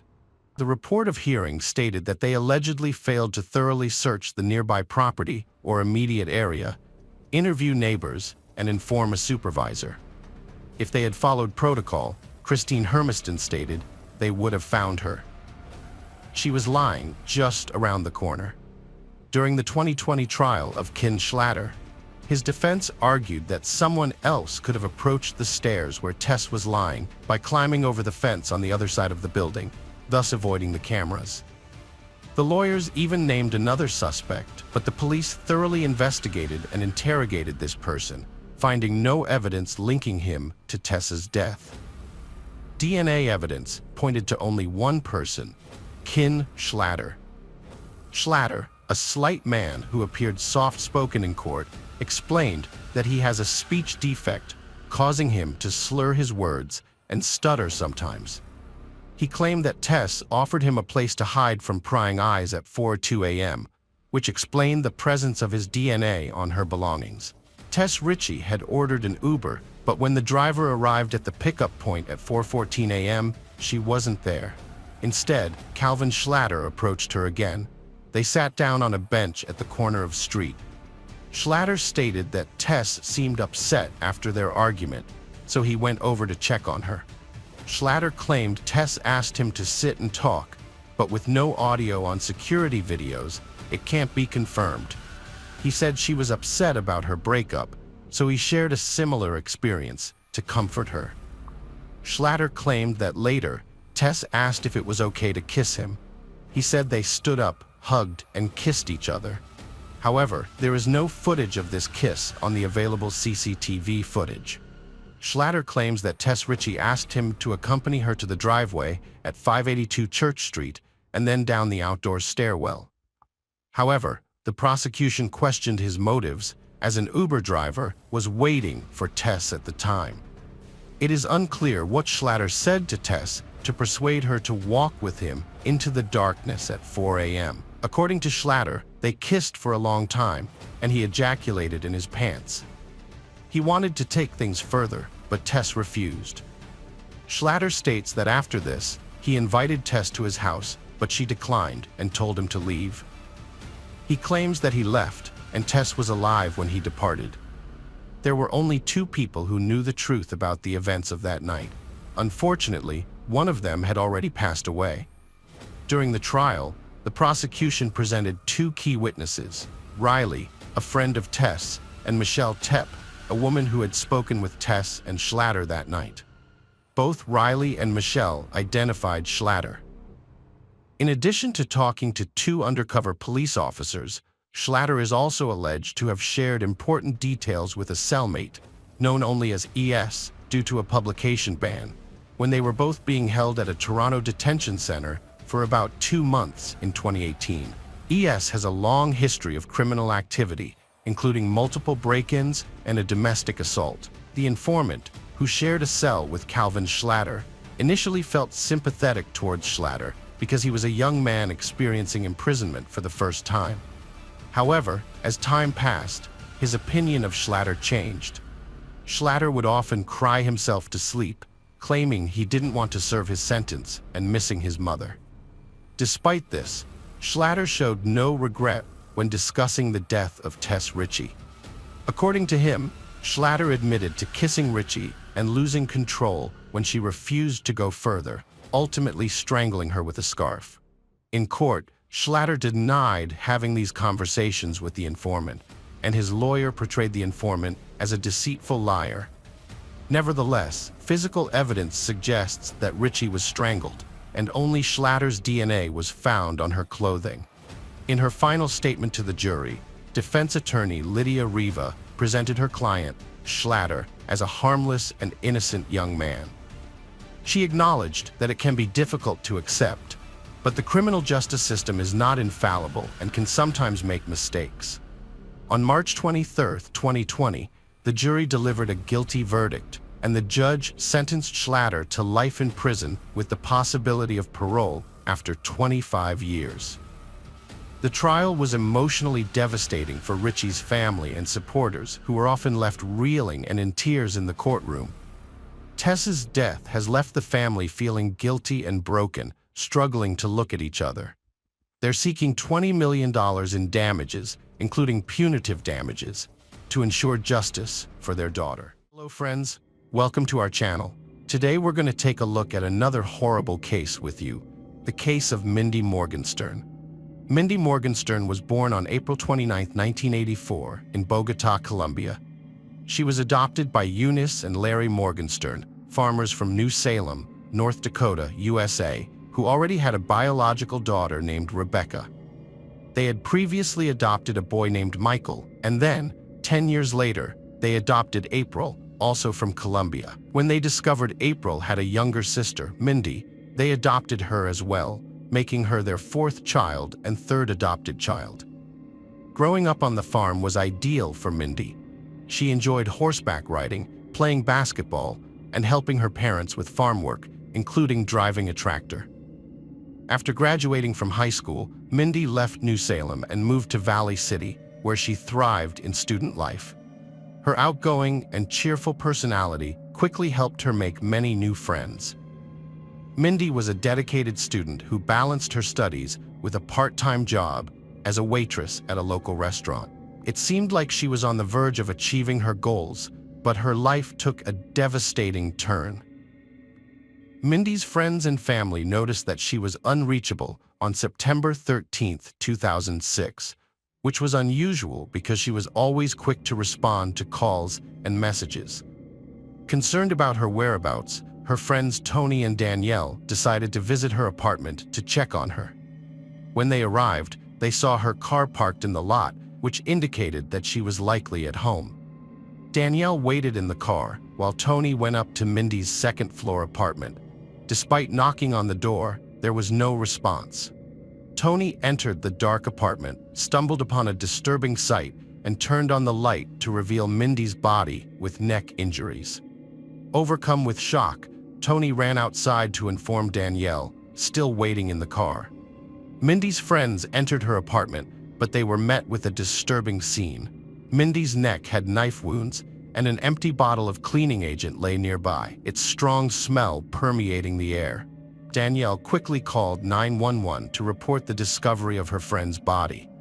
As they waited for help to arrive, a neighbor from the same floor, who had been alerted by the noise, came to investigate. He approached Mindy, checked her pulse, and sadly announced that she had passed away. Soon after, the police arrived at the apartment. Upon entering, the detectives were immediately struck by the overpowering smell of the cleaning agent. They found Mindy's body lying in the living room, with a belt wrapped around her neck and a broken knife protruding from it. The handle of the murder weapon was found next to Mindy's body. In an attempt to destroy evidence, the killer used a cleaning agent. But forensic experts still managed to find crucial evidence, including skin particles under Mindy's left-hand fingernails, indicating that she fought back against her attacker. As investigators searched for a motive, they quickly dismissed the possibility of a robbery gone wrong. Mindy's purse, phone, wallet, and cash were all still present, untouched, and her jewelry remained unaffected. It seemed that the attacker's intentions were not financially driven. The presence of a basket of clean laundry near Mindy's body suggested that she was attacked immediately after entering her apartment. Furthermore, there were no signs of forced entry on the front door, implying that the killer either knew Mindy or entered the apartment shortly after she did. The next day, the detectives informed the Morgenstern family that Mindy had passed away. The news brought grief to her parents, brother, and sisters. The family was confused, as Mindy was well liked by everyone and had no known enemies. Her friends had no history of trouble with the law. Mindy's friends, Tony and Danielle, revealed to investigators that they were not alone in the apartment. A neighbor from the same floor had entered Mindy's apartment after hearing their screams. He attempted to check Mindy's pulse, pronouncing her dead. When questioned, the neighbor explained that he had used the back of his hand to avoid leaving his fingerprints on Mindy's wrist. When questioned about the scratches, Robert Lind claimed they were work-related injuries, explaining that his job working with steel often left him with scratches. He said he had been at work from 7 a.m. to 5:30 p.m. the previous day. The investigators verified his alibi by contacting his employer, who confirmed Robert's schedule and explained that scratches were a common occupational hazard. Despite this, the investigators remained skeptical and asked Robert to provide a DNA sample, which he willingly supplied. To aid in their investigation, the police sent a sample to the lab to compare it with the one found under Mindy's fingernails. They also questioned all of Mindy's friends, but no leads came from these interviews. Everyone claimed that Mindy didn't have any conflicts with anyone. While waiting for DNA results, investigators questioned Mindy's neighbors, including Mo Gibbs, a corrections officer from Barnes County Jail, hoping his professional insight might reveal something others missed. Gibbs claimed to have served in the Navy from 1990 to 1999, but was discharged due to an assault conviction and prison sentence. After release, he had no further legal issues. A former college security guard, Gibbs worked the night shift before Mindy's death. Next morning, Gibbs packed boxes into the car, preparing to move with his family. He noticed a strong smell of cleaning agent, but didn't investigate, being too busy with the move. Mo Gibbs had scratches on his hands, which he attributed to carrying boxes. When questioned about visiting Mindy Morgenstern's apartment, he claimed to have been there only once to help her carry a laundry basket. Investigators requested a DNA sample from Gibbs, which he readily provided. After collecting the sample, the police released Gibbs. They then spoke with Mindy's co-workers at the restaurant where she worked, seeking information about anyone who might have known her well. They discovered that a frequent visitor, Ralph, who lived in a nearby trailer, made Mindy uneasy. The police decided to question Ralph, who denied knowing Mindy or having any conflicts with anyone at the restaurant. Ralph didn't have a solid alibi, but he did provide a DNA sample, which was sent to the lab for analysis along with the other evidence. The detectives then turned their attention to Mindy's boyfriend, Jordan Ram. Like Mindy, Jordan came from a local farming family, and they had been together for over a year. They met at church, where they were regular attendees. Jordan had a clean record and was well liked in the community. He appeared to be deeply committed to Mindy, often taking her to spend time with his family. However, Mindy's parents mentioned that Jordan would sometimes show up at their farm uninvited, asking Mindy to leave with him. This behavior hinted at jealousy, but Eunice and Larry didn't think he was capable of harming their daughter. The police asked Jordan to come in for questioning, and he readily agreed. During the interview, Jordan cooperated fully and answered questions honestly, trying to help the investigators in any way he could. Jordan claimed to have seen Mindy the day before she died, when they went shopping and visited a video rental store. The next day, Mindy called him at 10:45 a.m., which was the day she died. This was unusual because Mindy normally called Jordan around 10 times a day, but on this day, she didn't call again or respond to his attempts to reach out. Jordan told the police about his whereabouts at the time of Mindy's death, saying he was working on his family's farm. He agreed to provide a DNA sample and take a polygraph test, but his results were inconclusive due to his anxiety. The police let him go and sent his DNA sample to the lab while they checked his alibi. However, Jordan wasn't the only person in Mindy's life who raised suspicions. Kyle Kia, Mindy's ex-boyfriend, was another potential suspect. They had broken up over a year before her death, but something strange happened after their breakup. Kyle was the love of Mindy's life, and they had been together for 2.5 years. Kyle's family had loved him, and Mindy thought she would marry him one day. After their breakup, Kyle moved to a new place about an hour away from Valley City. Mindy was worried that Kyle would find someone else, which led to their breakup. According to Kyle, he ended the relationship because he needed to move on with his life. Mindy tried to win him back, but Kyle had already started seeing someone else and stopped communicating with her. About 7 months before her death, Mindy visited Kyle's house to talk, but he told her to leave. They hadn't spoken since then. When questioned by investigators, Kyle expressed regret over how he had treated Mindy. Kyle also revealed that Mindy had been in touch with his father, Rodney Kia, which was unusual. Mindy's friends said Rodney would call her several times a day, sometimes just a few times a week. Kyle thought his father was too attached to Mindy and had even asked him to stop contacting her. Rodney's wife was upset about the situation, as he was married. The police found a voicemail message from Rodney on Mindy's phone, left after her death, in which he apologized and cried. The police found the close relationship between Rodney and Mindy suspicious and brought him in for questioning. Rodney admitted his attachment to Mindy was strange, triggered when she dated Kyle and reminded him of his young wife. They started talking about Kyle, then discussed other topics, frequently texting even after his wife found out. Mindy often initiated conversations, sometimes up to 20 times a week. Rodney, who considered Mindy like a daughter, was shocked when he heard about her tragic fate.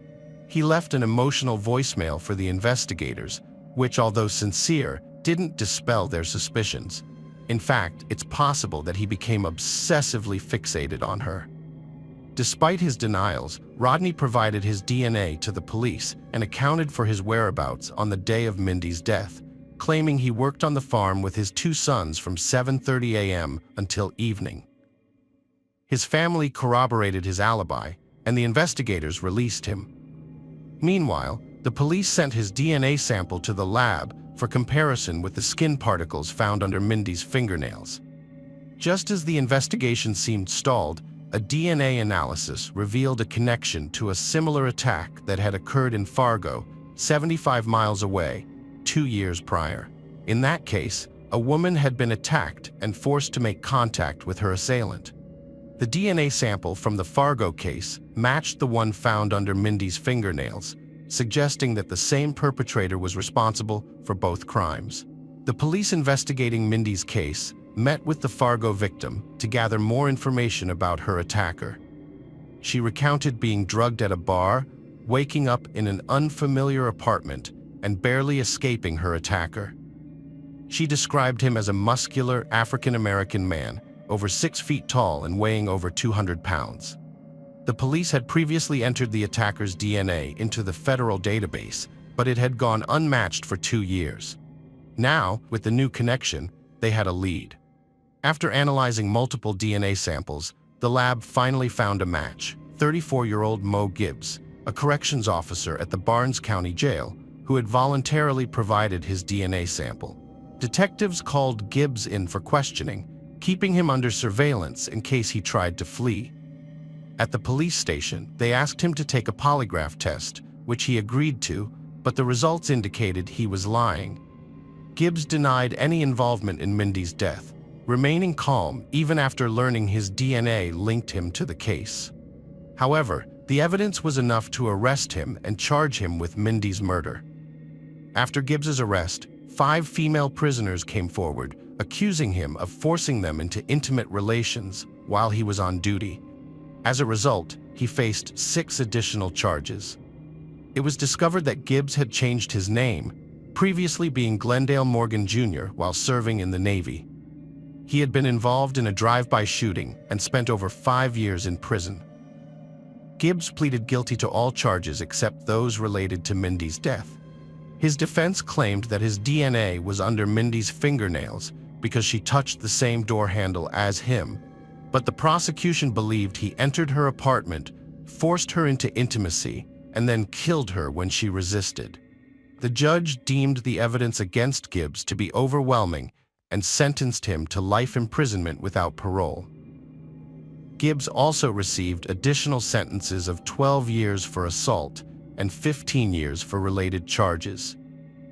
Although Mindy's mother publicly forgave Gibbs, she made it clear that she would never forget what he did to her daughter.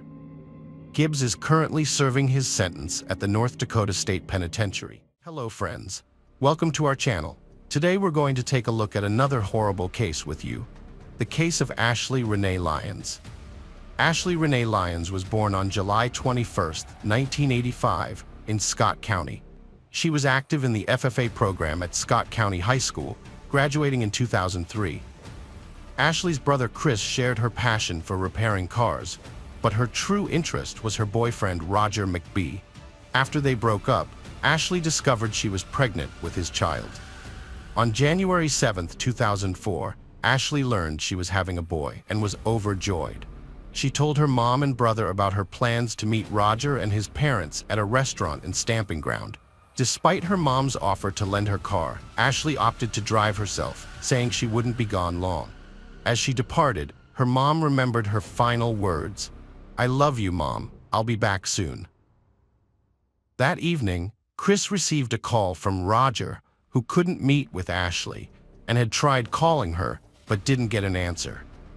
When Ashley didn't return home by 8 p.m. and didn't answer her mother's calls, Carol started to worry. She called Roger's mother and learned the meeting had been canceled, sparking a frantic search for Ashley.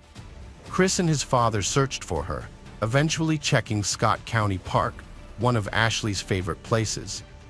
Ashley often visited Scott County Park with her boyfriend Roger, and later she would feed the ducks there on her own.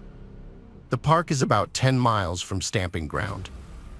One day, Chris and his father were driving around the park when they saw a car that looked like Ashley's. As they got closer, they realized it was indeed her car, with the engine running and the lights on. When they approached the car, Chris saw that the driver's side window was down, and Ashley was sitting inside with her head down. She was wearing a seatbelt but was unresponsive.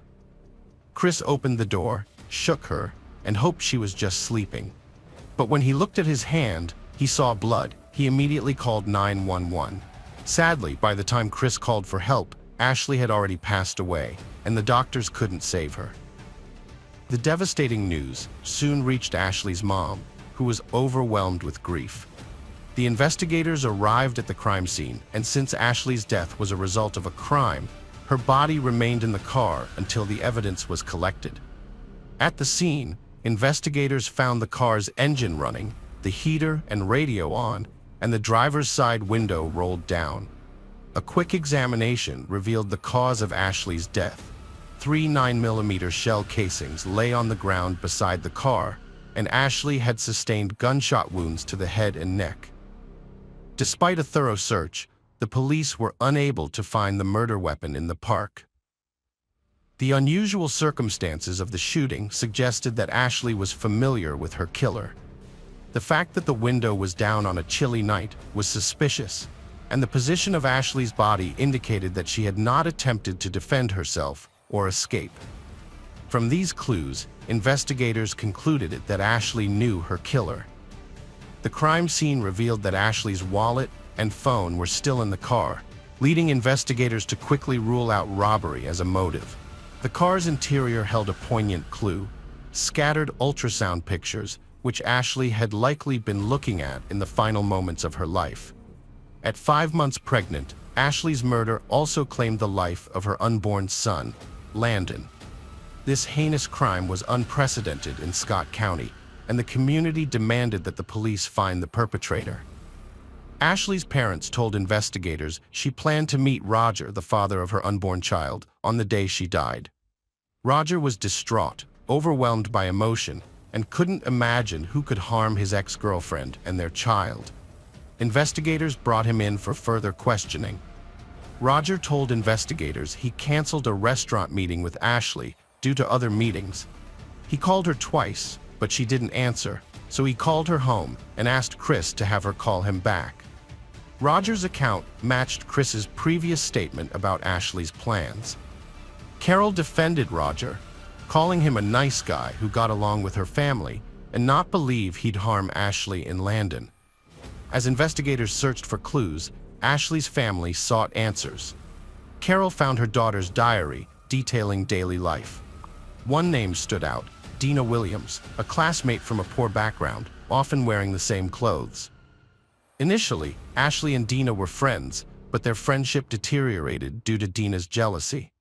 Dina envied Ashley's possessions and relationships, including her romance with Roger. Ashley documented their multiple fights in her diary. Carol discovered this information from Ashley's diary and became suspicious of Dina's involvement in Ashley's death. After Ashley and Roger broke up, Dina quickly started dating Roger, which raised Carol's suspicions. Furthermore, Ashley's pregnancy with Roger's child might have motivated Dina to eliminate her as a rival for Roger's attention.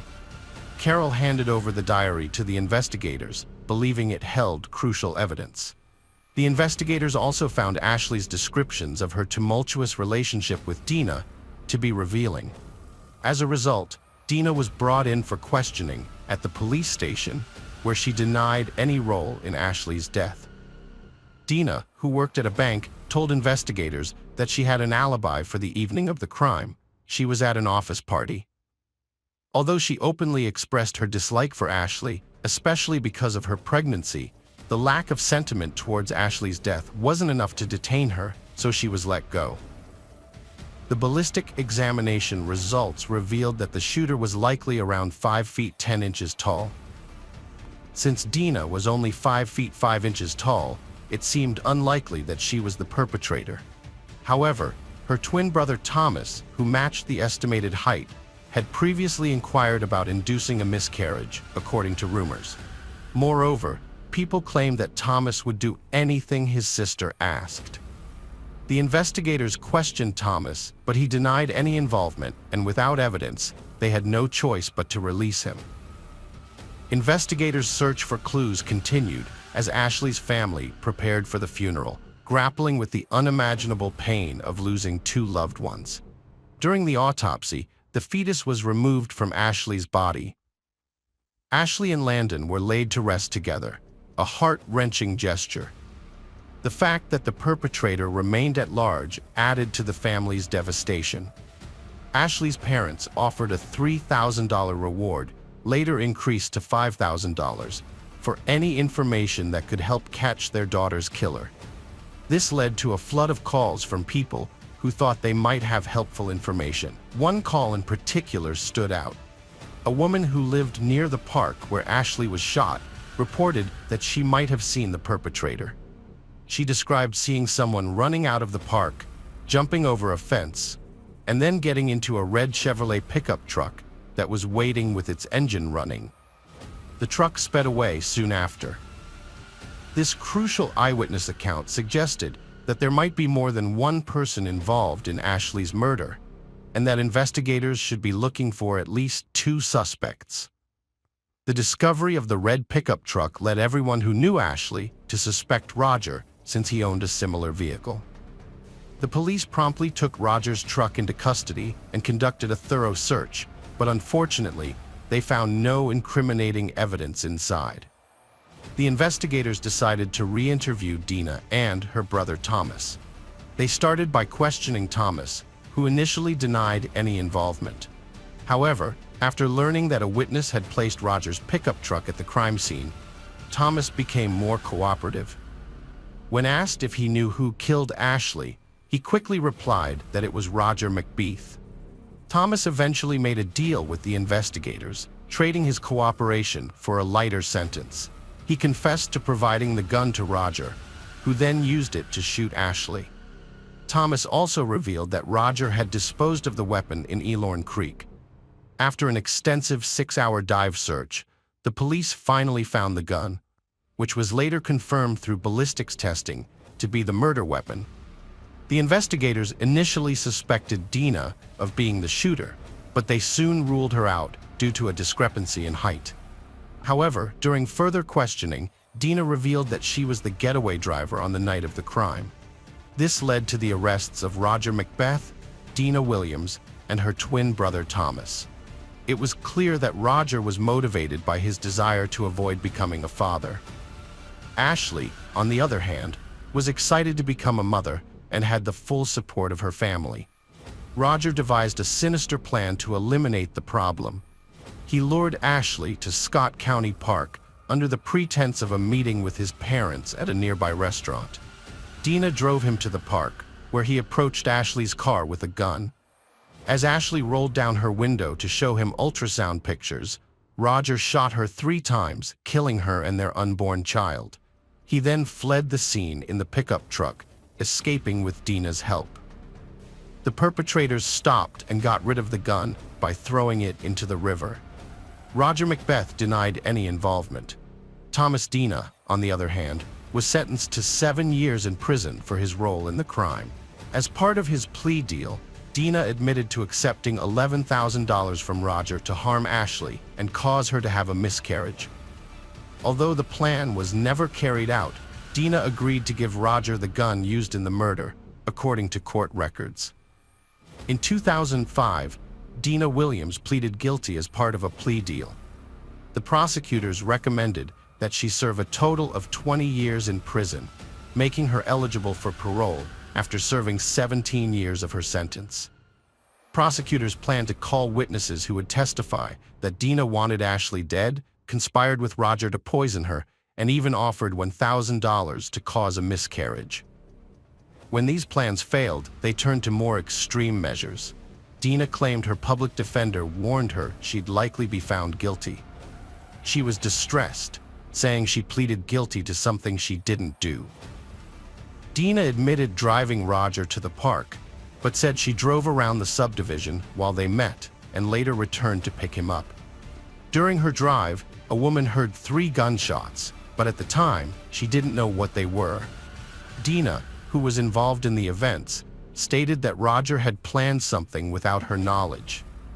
Later, he called Ashley on his phone, telling her he loved her and was sorry he missed meeting her at the park.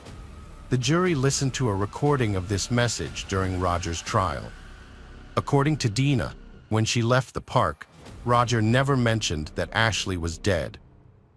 Dina also claimed that she didn't report the incident to the police because she was afraid of Roger, who she said was abusive towards her. Dina Williams said she was terrified of Roger, who threatened to kill her. She expressed regret and sympathy for the Ashley family. However, Roger's parents disputed her testimony, calling her a compulsive liar who acted impulsively. They accused Dina of being jealous of Ashley and taking a plea deal to avoid responsibility. Dina was sentenced to 20 years in prison, released on parole in 2021, and claimed she was young and influenced by Roger at the time of the crime, denying knowledge of his relationship with the victim. During her time in prison, Dina participated in various rehabilitation programs, including anger management, legal aid training, horticulture, and Braille transcription courses. Roger's initial murder conviction was overturned in 2009 by the Kentucky Supreme Court due to illegally obtained evidence. The court ruled that prosecutors had used evidence from an unauthorized jail informant who had engaged in casual conversations with Roger, hoping to elicit incriminating statements. The informant had exceeded his authorized role, leading to the conviction being overturned.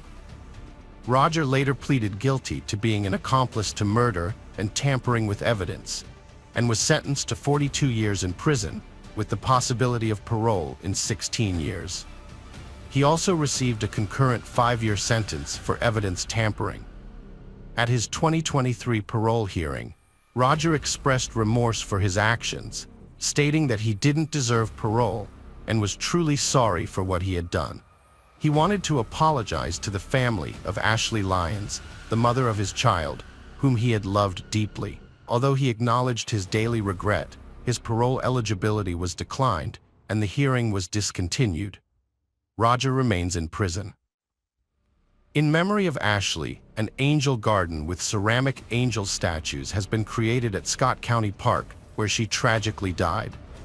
After Ashley's death, Carol and her husband Buford Lyons worked to pass a law that recognizes violence against a pregnant woman as 2 separate crimes, one against the woman herself and another against her unborn child.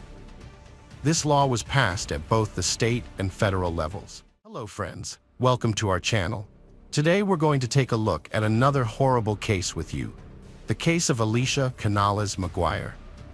Alicia was born on October 29, 1992, in Mount Vernon, Washington, to Manuel and Michelle Canales. Her passion was helping others, which led her to work as a caregiver for most of her adult life. Growing up on a farm, Alicia learned the value of hard work from a young age. Starting to work at just 5 years old, she often returned to the family farm to lend a hand. Spending time with her family was crucial to Alicia, and she made it a point to regularly visit and call them, always remembering to express her love when saying goodbye. Alicia lived in Birdsview with her husband Bradle. Alicia lived in the house her sister Amanda's home, where Amanda lived with her 3 children. When Amanda had to travel to New York for work, she asked Alicia to watch her kids during her absence. Alicia was happy to help care for her nephew and nieces. One night, a nanny staying in the house with her called 911 after waking up to the sound of gunshots. When the nanny went downstairs, she found Alicia lying motionless at the front door. The police officers who arrived at the scene first secured the house to ensure the perpetrator was not still inside. They carefully checked every room, confirming that only the nanny and the children were present. Once the children were safely removed from the house, the police began searching for evidence. A car was parked in front of the house, with shell casings nearby, indicating that the shooter had stood next to the car right before the front door. Several bullets had hit the door frame, and Alicia's body was lying face down just outside the door. The police found no signs of a robbery, as the house was not in disarray, and it appeared that the perpetrator had not entered the house at all. The detectives were left wondering who would want to kill Alicia and why. When they discovered that the crime scene was her sister's house, they considered the possibility of mistaken identity. Maybe Amanda, Alicia's sister, was the intended target, but she was safely in New York at the time. The investigators turned to the nanny, who was also in the house during the shooting, for answers. After calming down, she was able to provide some information. She told them that she was upstairs when she heard the gunshots, and when she looked down, she saw Alicia lying face down on the floor, motionless. Unfortunately, she didn't see the shooter. She mentioned that Amanda, Alicia's sister, had issues with her ex-husband, Kevin Lewis. Upon reviewing reports from the local sheriff's office, the detectives discovered that this was not the first call to the address, with all previous incidents related to domestic disputes between Amanda and Kevin Lewis. The detectives focus on this particular testimony. They located Kevin Lewis's home address in another part of Everett and paid him a visit before dawn. His house was dark, and when they knocked on the door, Kevin answered. During their conversation, the officers asked if he knew where his ex-wife was, and he replied that she should be at home. Appearing disheveled as if he had just woken up, the detectives asked Kevin to account for his whereabouts the previous night. He claimed to have stayed at home and stated that his sister and mother could vouch for his alibi. Notably, he didn't ask why the detectives were visiting him. When detectives told Kevin that a shooting had occurred at the house where his children lived, He showed no emotional response, which was unusual.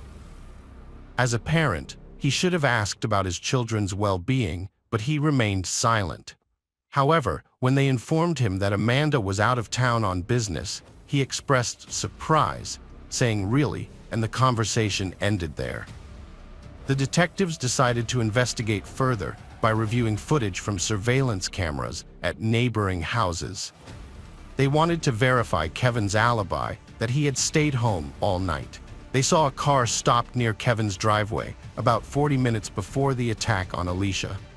A person resembling Kevin then exited the house, got into the car, and drove away a few moments later. Although the footage was not clear enough to confirm it was definitely Kevin, the detectives continued to review additional camera footage. They took a closer look at the car, but that didn't help identify it. All they could determine was that it was a light-colored vehicle. They fast-forwarded the recording and saw the car return about 20 minutes later. This time, they noticed a crucial detail. The front right rim was different from the others. While the three other rims were light in color, the front right one was dark. The car stopped near Kevin Lewis's house, and the same person who had gotten out of the car earlier got out again and went back inside. Whoever this person was, they entered the house about 20 minutes before the 911 calls about a shooting started coming in. After that, the car left and didn't come back. Since it was a 15-minute drive from Kevin's house to Amanda's house, it's possible that the car had enough time to get to Amanda's place. However, it was too early to say whether this car was involved in the shooting at all. Amanda found out about her sister's death a few hours later, when their father called her in New York to break the news. When investigators asked Amanda, a key witness, if she thought her ex-husband Kevin was responsible for Alicia's murder, she was adamant that he was the one. Although Amanda's 8-year marriage to Kevin Lewis ended, she struggled to acknowledge the toxic nature of their relationship. Despite their divorce in June 2017, Amanda lived in fear of Kevin, who had physically abused her in the past, leaving her with bruises. After their separation, Kevin continued to threaten her. In August 2017, Amanda was granted full custody of their 3 young children, and Kevin was ordered to provide $800 in monthly support instead of child support. This marked a fresh start for Amanda, who focused on rebuilding her life in Everett, Washington, and was grateful for the support of her family as a single mother. Kevin, a former military man, threatened to kill Amanda, and she took him seriously due to his training. Believing she was the target, Amanda obtained a restraining order against Kevin, but he violated it multiple times. He would often lurk around her house, peeking through the windows, which terrified not only Amanda, but also her 3 children. Despite the violations, Kevin was never charged by the police. Weeks before her sister's tragic death, Amanda was brutally beaten in her own driveway. She was getting out of her car late one night when someone launched a surprise attack. Although the assault happened quickly and she didn't see the attacker's face, Amanda was convinced that Kevin was behind it. Investigators believe 30-year-old Kevin Lewis is the prime suspect in the murder of Alicia. They think he intended to kill his ex-wife, but he was unaware that she was in New York at the time. Unbeknownst to him, Amanda had asked Alicia to babysit her children while she was away. However, there's a problem with this theory. If Kevin was the person in the footage, it would mean he was at his home during the shooting. Moreover, his sister and mother have provided him with a solid alibi. As a result, the police have continued their investigation, exploring alternative explanations for the crime. They returned to Amanda's house to re-examine the crime scene and track the path of the bullets. The investigation revealed that Alicia was shot when the door was only partially open. The shooter fired at least 7 shots from outside the house, which entered the interior. The evidence suggests that the shooter stood next to the garage and fired, then moved towards the door and fired again from inside. The medical examiner determined that Alicia died from multiple gunshot wounds to the head and torso, with 5 shots hitting her. 2 of the wounds showed signs of gunpowder residue, indicating close-range shots. While the examiner couldn't determine the exact order of the 5 shots, they believed the last 2 head wounds were likely the final 2 inflicted. Furthermore, experts concluded that the 7 shell casings found at the scene came from the same gun. Alicia's head wounds were caused by close-range bullet shots. The investigators explored the possibility of a personal motive behind her murder, but found no evidence to support this theory. The shell casings discovered at the crime scene were a rare Russian-made brand called Tul ammo, which gave the police hope of tracing the seller and buyer. The police learned that Walmart had sold the 9mm Tul ammo cartridges and had CCTV footage of the purchase. Upon reviewing the footage recorded 2 days before Alicia's death, they initially suspected Kevin Lewis as the buyer. However, the footage revealed a different person who paid using a credit card. The police identified this individual, but found no connection to Kevin Lewis, Alicia, or the nanny. The investigation thus required new leads and evidence. Amanda was questioned by investigators about her relationship with Kevin. She revealed that their relationship started well, but Kevin eventually became aggressive and violent, leading to their divorce, a restraining order, and Amanda gaining full custody of their children. Despite this, Amanda believed that she was the intended target of the shooting that killed Alicia, not Alicia herself. She suspected that Lewis had orchestrated the attack, but investigators knew that Kevin was at home at the time of the shooting. Upon re-examining the footage from the night of Alicia's death, investigators noticed something they had previously overlooked. The low-quality recording showed Kevin leaving his house and getting into the back seat of a car behind the driver. This raised questions, as most people would typically sit in the front passenger seat. The likely explanation was that someone else was already sitting in the front passenger seat, meaning there were probably 2 people in the car by the time it arrived at Kevin's house. This new evidence didn't directly link Kevin to Alicia's death, but it did contribute to the growing case against him for attacking his ex-wife Amanda. In November 2018, Kevin was arrested and later sentenced to 3 years in prison. Over a year had passed since Alicia's tragic death, yet her case remained a mystery. However, a breakthrough finally came in 2019 when the police station received a crucial call from a woman with vital information. The caller claimed to have met a girl named Angelica at a party in nearby Spokane, who boasted about being hired to commit a murder on York Road, the same road where Alicia was fatally shot. Although the police were initially skeptical, given the significant distance of 5 hours between Spokane and Everett. According to the caller, Angelica had proudly shared details about how she and her boyfriend were involved in the crime. Alexis Hale, alias Angelica, claimed a woman was fatally shot in the head, saying the killer was hired by the children's father and mistakenly targeted the wrong person. Police were interested in her detailed knowledge of the case. They discovered her true identity, found social media photos of her with a 9mm pistol, and videos featuring her boyfriend, Jadon Phelps.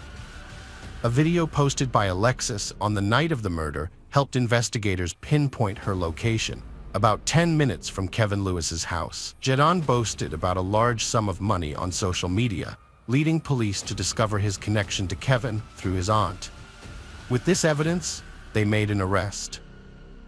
The first person to be taken into custody was Alexis Hale, who protested loudly, claiming she was only 17 and couldn't be arrested.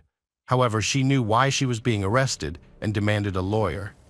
Police arrested Jadon Phelps, analyzing his and Hale's phone records, showing they drove from Spokane to Everett to commit the shooting.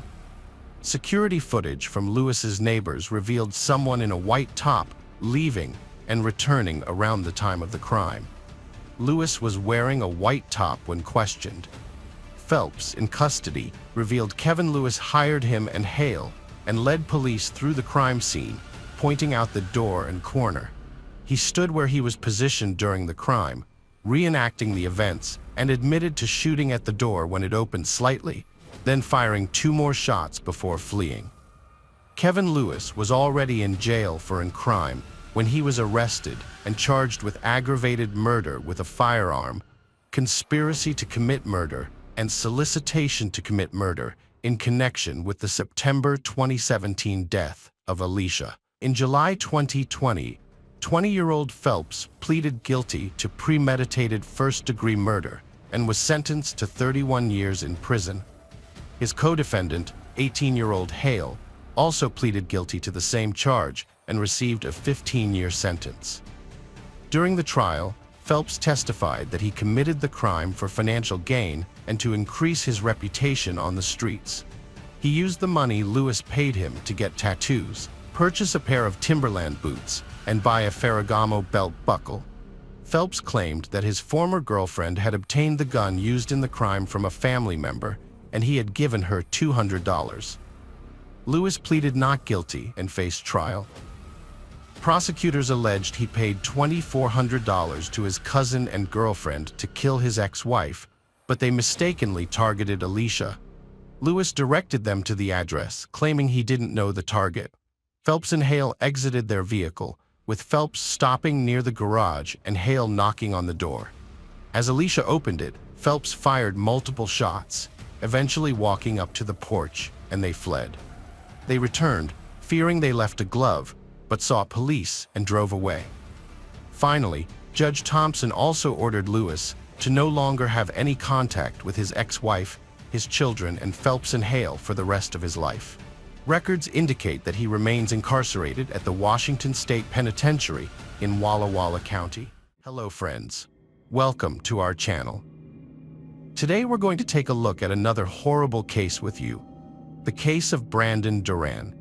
Brandon Duran was born in 1980 in San Diego, California, to a father who was a passionate motorcyclist and a former member of the Bandidos Motorcycle Club, considered a criminal organization by the FBI.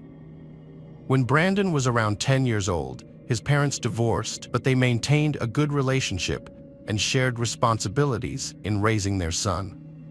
Brandon inherited his father's love for motorcycles and at 25, built his own bike from scratch, which became a treasured possession.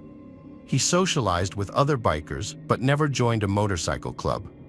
However, his life took a dramatic turn when his father unexpectedly passed away in April 2005, plunging Brandon into depression.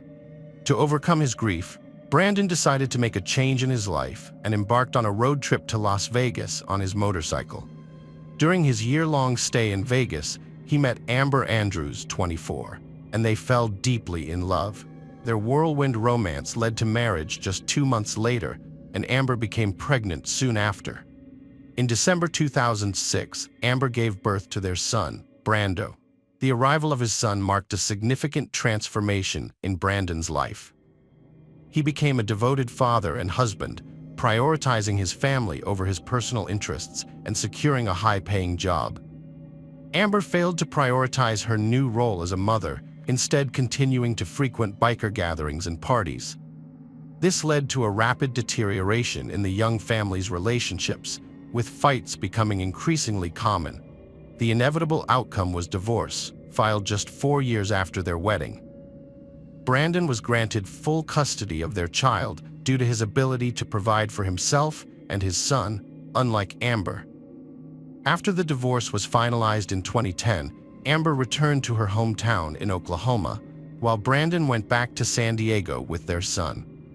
There, he was reunited with his family, who helped him raise his child. As time passed, Brandon's emotional wounds from the failed marriage began to heal, and he became optimistic about the future. However, in the summer of 2012, Amber unexpectedly showed up at his doorstep, asking for a second chance at their relationship. Brandon's long-suppressed feelings resurfaced, and he chose to believe in Amber's sincerity, agreeing to give their relationship another try. With their son Brando set to start kindergarten in September, Amber requested that the three of them visit her parents in Oklahoma, who were eager to see their grandson.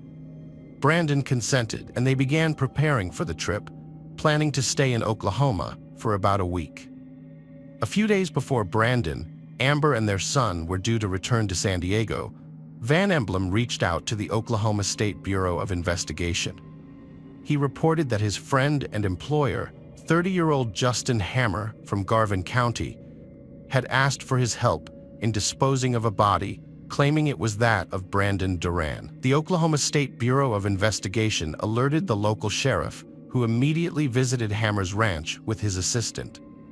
They also contacted Brandon's relatives in San Diego, who informed them that they had been unable to reach Brandon for several days. Once this information was confirmed, the authorities decided not to share the details of the case with Brandon's family. Justin Hammer unexpectedly confessed to killing Brandon Duran when questioned by detectives. However, he claimed it was self-defense, saying that Brandon, a member of a dangerous motorcycle gang, had come to his house on August 7th, kicked in the door, and threatened him. According to Hammer, Brandon was angry about his relationship with Amber and threatened to harm him and his family if he didn't stay away from her. Hammer said he grabbed a nearby shotgun and fired it, killing Brandon. Fearing retaliation from the motorcycle club, Hammer did not call the police and instead hid the evidence. He dismembered Brandon's body in the bathroom using a saw, then put the remains in 5-gallon buckets filled with cement. Hammer needed help loading the heavy buckets into his pickup truck, so he asked his friend Van for assistance. After they loaded the buckets, Van left and reported Hammer to the police. Hammer's ranch had a small pond where he disposed of the buckets after handling the body. He then cleaned the house and later burned the cleaning supplies, gloves, and rags. According to Hammer, he gave Brandon's motorcycle to a relative who unknowingly received the bike and dismantled it for spare parts. The police investigation led to the discovery of 5 buckets at the bottom of the pond. When the officers informed Amber about Brandon's death, she was shocked. She revealed that although she and Brandon were divorced, they had planned to reunite. Amber also confessed to having fought with Brandon the day before his death, following his discovery of her affair with Justin Hammer. This new information prompted the investigators to focus on Amber. She claimed that Brandon left on his motorcycle after their argument, but his family said it was broken. The question arose, if the motorcycle wasn't severely damaged, why would Brandon take it to Oklahoma for repairs instead of fixing it locally? Amber's story about her whereabouts on the day of Brandon's death raised suspicions. She claimed to have a doctor's appointment, but the police couldn't find any records of her visiting a medical facility that day. This meant she had no alibi for the time of Brandon's death. Detectives later found out that Amber had asked a friend to watch her son that day. When the friend arrived at 3 p.m., Amber and Brandon left the house together in Brandon's pickup truck, which had a motorcycle in the back. Amber left her phone behind and didn't return for 8 hours. When she finally came back, Brandon and the motorcycle were no longer with the truck. On Amber's phone, investigators discovered a message from Justin Hammer sent just before she and Brandon left the house, which read, "The ink is ready." The police thought this was a code, indicating that everything was in place to deal with Brandon. After talking to Amber's close friends, detectives learned that she had no interest in getting back together with her ex-husband and often spoke negatively about him. She was bitter about Brandon having full custody of their son and resented him. New evidence emerged that contradicted Amber's account. Forensic analysis confirmed that Amber had written the suspicious note found in Hammer's safe, which listed items necessary for disposing of a body. Furthermore, footage from the local hardware store's CCTV cameras revealed that the crime was premeditated. The footage showed Hammer purchasing buckets and other items from Amber's list the day before Brandon's murder. Despite this, Hammer claimed during his trial that he had acted alone in self-defense, attempting to shield Amber from suspicion. He asserted that the items on the list were actually for home repairs, not for getting rid of the body. Justin Hammer claimed to have used 2 weapons during the crime, holding a shotgun in one hand and a pistol in the other. However, investigators found this statement suspicious and unlikely. The trial, expected to last several weeks, surprisingly ended with the jury deliberating for only an hour and a half. They returned with a recommended sentence of life in prison without parole. Assistant District Attorney Jennifer Austin expressed satisfaction with the verdict, stating it was a fitting punishment and brought justice to Brandon Duran's family. She believed the sentence was appropriate. Cindy Ware, Brandon's mother, was overjoyed with the jury's decision and acknowledged that it must have been a difficult one to make. She had been hoping for this outcome for 2 years. In October 2014, Justin Hammer was formally sentenced to life in prison without parole. 2 months later, his wife Amber was arrested and charged with first-degree murder of her ex-husband, desecrating his remains, and conspiracy to commit a felony. Despite pleading not guilty, Amber was denied bail.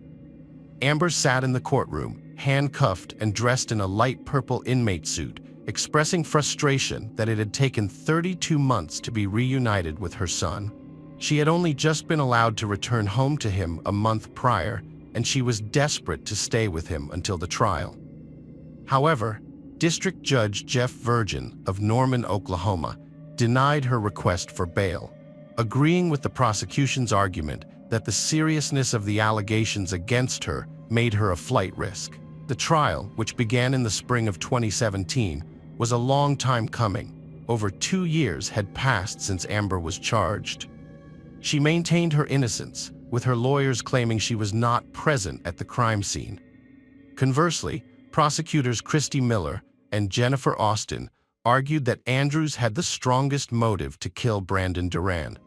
Miller testified that Amber Andrews was the only person with a motive to want him gone, as she needed him to disappear in order to regain custody of their son. According to Miller, Amber had a strong reason to want him out of the way, and Hammer had a place where the crime could be committed. They thought they had come up with the perfect plan. The prosecutor explained that Amber's motive was to get rid of Duran so she could regain custody of their young son.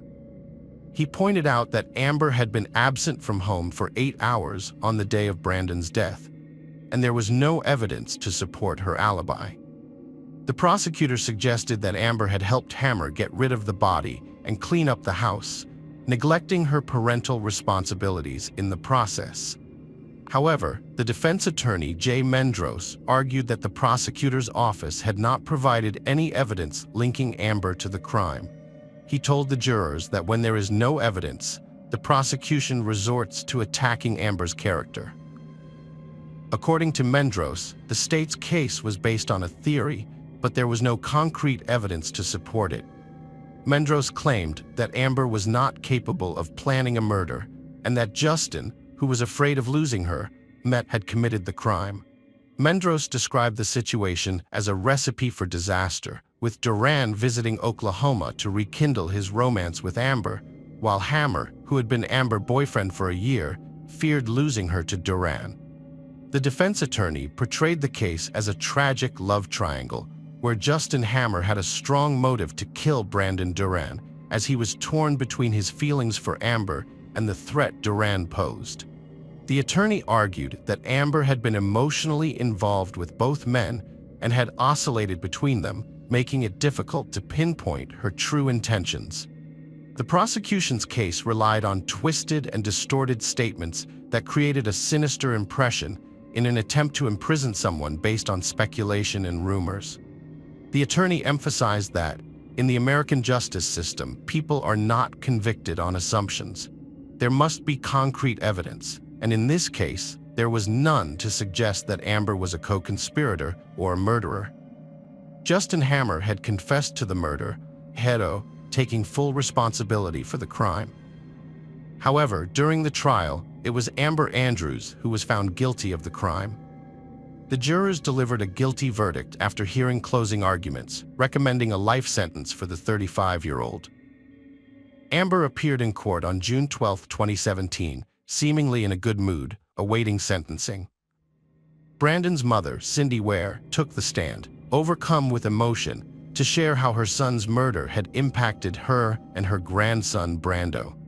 Cindy placed a photo of Duran next to the stand and expressed how Amber had shattered all her dreams. She stated that Brandon's only wish was to be with his family, and Amber had brutally taken that away from him. Cindy sorrowfully reflected on the memories they would never create, such as Brandon teaching Brando how to snowboard and the bright smile that would never again light up a room. Before the judge's final decision, defense attorney Jay Mendros addressed the court once more. He maintained that there was still no concrete evidence linking Amber to the murder and requested that the judge dismiss the jury's guilty verdict and restart the case. Mendros argued that the prosecution's case lacked credible evidence and relied heavily on emotional manipulation to sway the jurors.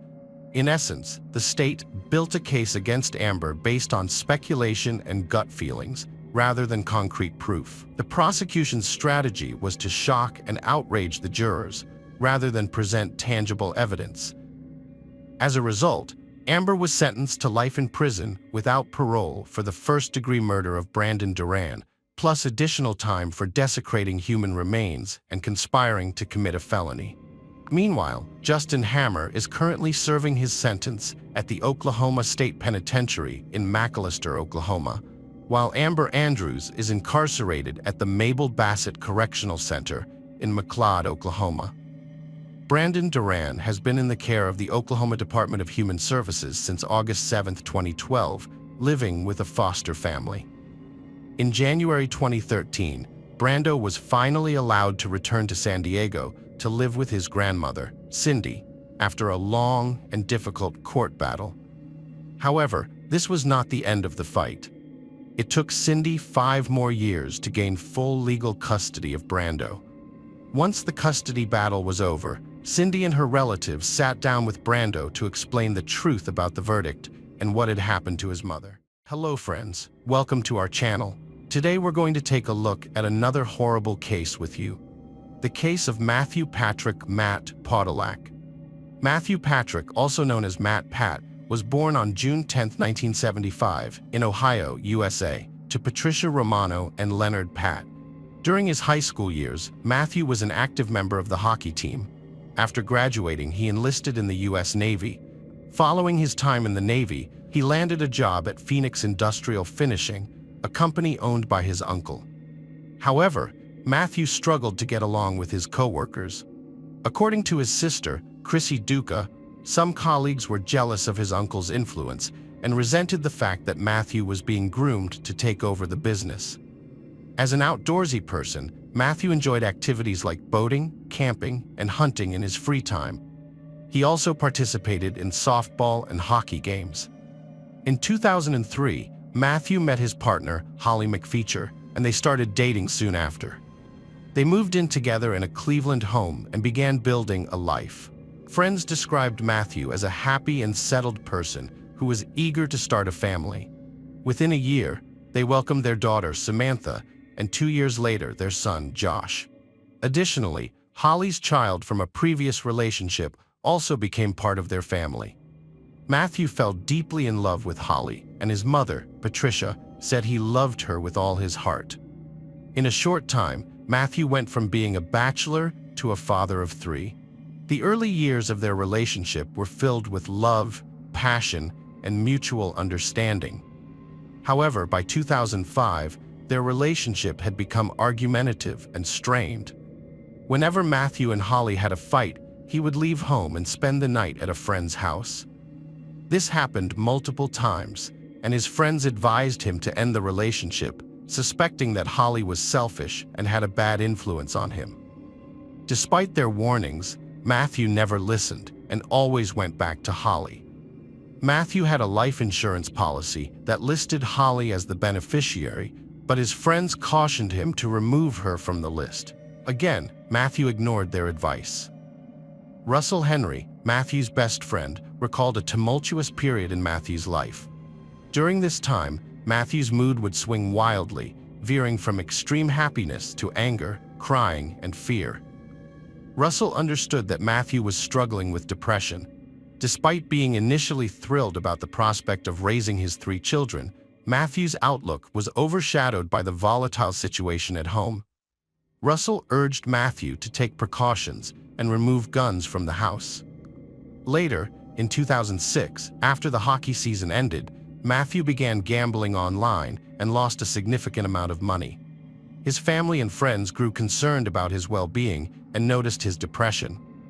At their suggestion, Matthew sought medical attention and was prescribed antidepressants. However, by the spring of 2006, Matthew's health began to decline rapidly, prompting Russell to express grave concern about his physical well-being by Memorial Day weekend. Russell had asked Matthew to help him move a motor from one boat to another. However, Matthew, who was once very strong, had since gained weight and was struggling with the task. He was sweating heavily, complaining of back pain, and claimed to have lost his strength. Concerned, Russell advised Matthew to see a doctor and recommended Dr. Thomas Mandat. Matthew scheduled an appointment with Dr. Mandat for July 26, 2006. On the day of the appointment, Matthew phoned Russell to ask for directions to Dr. Mandat's office. During their conversation, Russell overheard Holly yelling at Matthew in the background, telling him he was too stupid to remember where the doctor's office was. The doctor's appointment revealed that Matthew's primary complaint was back pain. After examining him, Dr. Mandat diagnosed Matthew with kidney stones and prescribed medication to help him pass the stones and manage the associated pain. A few days later, on July 30th, Matthew called his father to share that he had bought a fishing rod for his daughter and invited him and Russell to go fishing together soon. Matthew's father said his son was looking forward to a meeting, but later that evening, Matthew attended a party with Russell Henry, who testified that Matthew was in bad physical shape. He had gained weight, was sweating heavily, and had trouble walking due to extreme back pain. After the party, Holly contacted Matthew's father, telling him she had called 911 because something was wrong with his son. The father briefly spoke to Matthew over the phone and found him confused and upset. An ambulance took Matthew to Parma General Hospital, where doctors suspected organ failure. Tests revealed that Matthew's kidneys had failed, and he had metabolic acidosis, a condition in which the blood becomes too acidic. Dr. Mandat, part of the emergency medical team, suspected that Matthew might have ingested a toxic substance like methanol or antifreeze. Holly denied that Matthew had swallowed anything harmful. Tragically, Matthew died the next day, July 31, 2006, due to kidney failure. Dr. Mandat explained that metabolic acidosis is usually caused by respiratory problems, but not in this case. He added that ethylene glycol, a toxic substance found in antifreeze, can also cause metabolic acidosis. Matthew's family and friends were devastated by his death, but Holly showed no emotional response. In fact, her friend Rebecca Vega was surprised by Holly's lack of emotions when they made funeral arrangements together. At the wake, Matthew's father had to ask Holly to enter the room where the casket was, and she seemed unbothered. Russell Henry described her as acting like nothing had happened, almost as if she was at a party. What's more, Holly's actions soon after Matthew's death raised suspicions. The day after his death, she used his bank card to withdraw money from an ATM and wrote checks in his name, emptying his bank account. Her mom reported this activity to the police, leading to Holly's arrest and charges of forgery. Holly agreed to repay the money and was placed on probation for a year. Her family claimed she was trying to get money to care for their children, but it's worth noting that Holly was also a beneficiary of Matthew's life insurance policy, although it was a small amount of $10,000. 2 weeks after Matthew's death, Rebecca Vega visited Holly and was concerned to see cleaning solvents lying around the kitchen, given the young age of the children in the home. Holly was questioned about Matthew's death. She mentioned that one of the items found was antifreeze, which Matthew used to winterize his boat. However, Russell Henry, Matthew's best friend, testified that Matthew hadn't had a working boat since 2004 or 2005, when the engine failed. Michael Jama, a Cleveland police officer, had been friends with Holly since 2002. He would often visit her home, where she would babysit his children, and they would chat over coffee. To avoid interrupting her or any other man, he would call ahead. One day, when he called, Holly told him he didn't need to worry about calling ahead anymore because Matthew had passed away the previous week. Holly discussed Matthew's death in a surprisingly casual tone, mentioning that he had kidney problems and pain from playing hockey. Her casual demeanor came across as insensitive and heartless, Michael recalled. After Matthew's death, Holly removed all of his belongings from the house. She gave his computer to a friend to delete certain content, and then cut up his clothes to make a quilt, leaving his father and brother with no mementos of him. 6 weeks after Matthew's death, Holly began a romantic relationship with Charles Lipham, a police officer from Cleveland. Initially, she told Charles that her ex-boyfriend Matthew had died from kidney failure. However, she later changed her story. When the autopsy results were released in January 2007, they revealed that Matthew's body contained a large amount of ethylene glycol, a key ingredient in antifreeze. After learning this, Holly speculated to Charles that Matthew might have intentionally taken the substance to end his own life. The autopsy report revealed that Matthew died from chronic ethylene glycol intoxication, but the coroner was unable to determine whether his death was intentional or accidental. Holly gave conflicting accounts of Matthew's death to different people, claiming she didn't know what antifreeze was and telling one friend that Matthew died in an industrial accident. She also suggested that a colleague might have poisoned him out of envy. However, Matthew's family suspected that the killer might be someone close to home, citing Holly's apparent lack of emotion at the funeral, despite claiming to have cried in the car beforehand. During their investigation, detectives found 2 bottles of antifreeze in the garage of Holly's home, which was documented in the police report. Holly later started dating Jameson Kennedy, a man with a criminal history and substance abuse issues, but she kept the details of Matthew's death secret from him.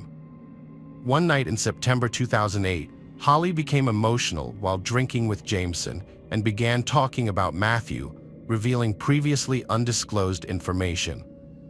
Holly broke down in tears and expressed her desire to escape her problems and leave Cleveland. She revealed her regret over a past event. When Jameson asked what was bothering her, Holly made a shocking confession. She had spiked Matthew's drinks, which eventually led to his death over time. However, Jameson wasn't convinced of her sincerity. He sought the counsel of his lawyer friend, Santiago Feliciano, and shared Holly's admission with him.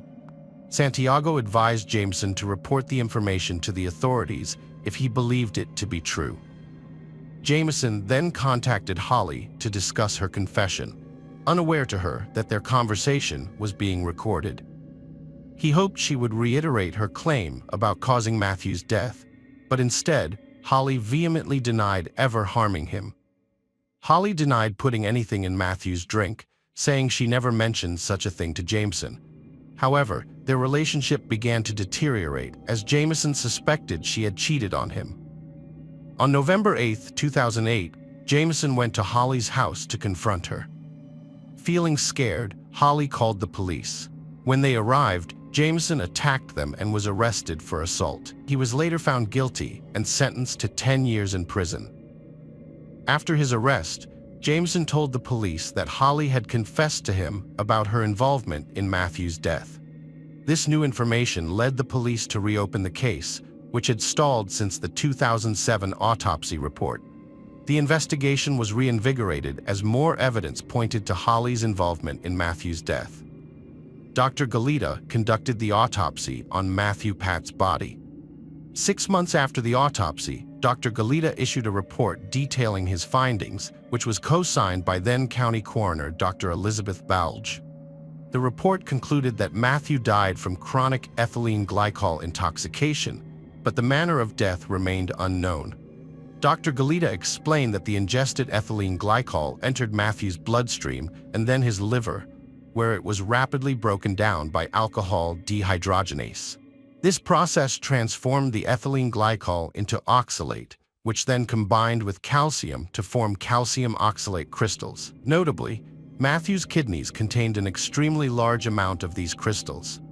Dr. Galita's testimony revealed that Matthew's flank pain, which started on May 20, 2006, was caused by kidney crystals. During the examination, Dr. Galita found not only kidney damage, but also signs of the kidneys trying to heal. Further examination showed that Matthew had crystals in his heart and brain. Dr. Galita also diagnosed severe acute myocarditis, a heart muscle inflammation that takes at least 3 weeks to develop. Dr. Galita concluded that Matthew's death was a result of prolonged ethylene glycol intoxication, which led to a series of acute events and sublethal poisonings over a period of at least 3 months. Matthew's friends confirmed that his go-to drink was raspberry iced tea, which he would bring to work in a thermos or the original container, often a half or whole gallon jug.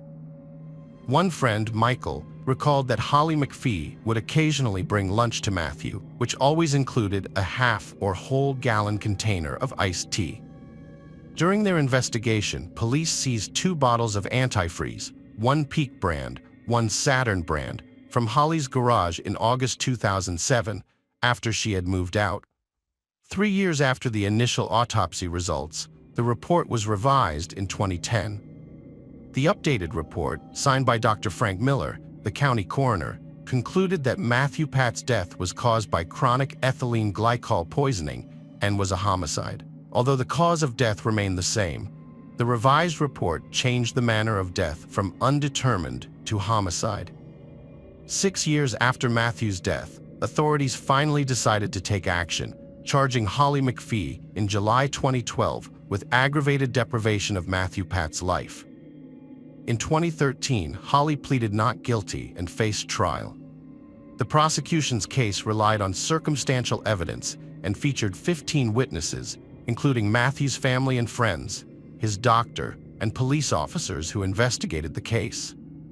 During the trial, witnesses testified about Holly's suspicious behavior, a phone call Matthew made before visiting his doctor, and the fact that Matthew hadn't owned a working boat since 2004, eliminating any need for antifreeze. Meanwhile, Holly's lawyers argued that Matthew's family and friends had prejudged her guilt and pressured law enforcement to pursue charges against her. Holly's legal team claimed that she was not responsible for Matthew's death. They suggested that Matthew was struggling with depression due to his online gambling losses, work issues, and difficulties communicating with his young child, which led him to intentionally ingest a lethal dose of antifreeze. The defense claimed Matthew died from a single dose of antifreeze, not multiple doses over time. They presented Dr. Robert Bucks, who testified that Matthew's death was due to acute poisoning, indicating a single ingestion of ethylene glycol consistent with suicide. Dr. Bucks disagreed with Dr. Galita's myocarditis diagnosis, instead believing Matthew had a heart attack. He added that myocarditis can occur independently of ethylene glycol poisoning, and flank pain isn't a typical symptom. Dr. Bucks claimed kidney stones aren't related to ethylene glycol poisoning, but the state presented contradictory evidence. Matthew struggled with depression, but was committed to being a good father. Jamison Kennedy testified that Holly confessed to mixing something into Matthew's drinks, but Holly denied it. Kennedy's credibility was questionable, but Sergeant Quinn confirmed Kennedy's statement was made when Matthew's cause of death was unknown. The jury delivered a guilty verdict on August 28, 2013, sentencing Holly to life in prison with parole possible after 30 years. The case relied on circumstantial evidence and witness testimony. Hello friends, welcome to our channel. Today we're going to take a look at another horrible case with you. The case of Jaden Parkinson. Jaden Parkinson was born on September 26, 1996, in Folkestone, UK, as the youngest of 3 siblings in a troubled family. Her parents' relationship was marked by discord. Jaden's mother, Samantha, recounts that her children were exposed to unsettling experiences. When Jaden was just 7 years old, her parents divorced, and she initially lived with her father. Despite this, she maintained a close bond with her mother, with whom she would talk every night over the phone. As Jayden entered her teenage years, her lifestyle became increasingly turbulent. According to Samantha, Jayden's father gave her excessive freedom, which led to her involvement with a crowd that encouraged smoking and alcohol consumption. Jayden would periodically live with her father and then with her mother. At the age of 13, she ran away from home, seeking refuge with her mother and expressing a desire to live with her. Ultimately, the family court ruled in favor of Jayden's wish, allowing her to stay with her mother. Jayden had a difficult time at school, often clashing with teachers and resenting attempts to control her behavior. In her personal life, she was in a romantic relationship with Ben Blakely, whom she met at 14. Despite their significant age difference, Ben was 20, Jayden's mother was unable to intervene. Initially, Jayden and Ben's relationship was loving and romantic, but it gradually became strained and controlling. Ben exerted significant influence over Jayden's life, dictating her appearance, including what clothes she wore and whether she wore makeup.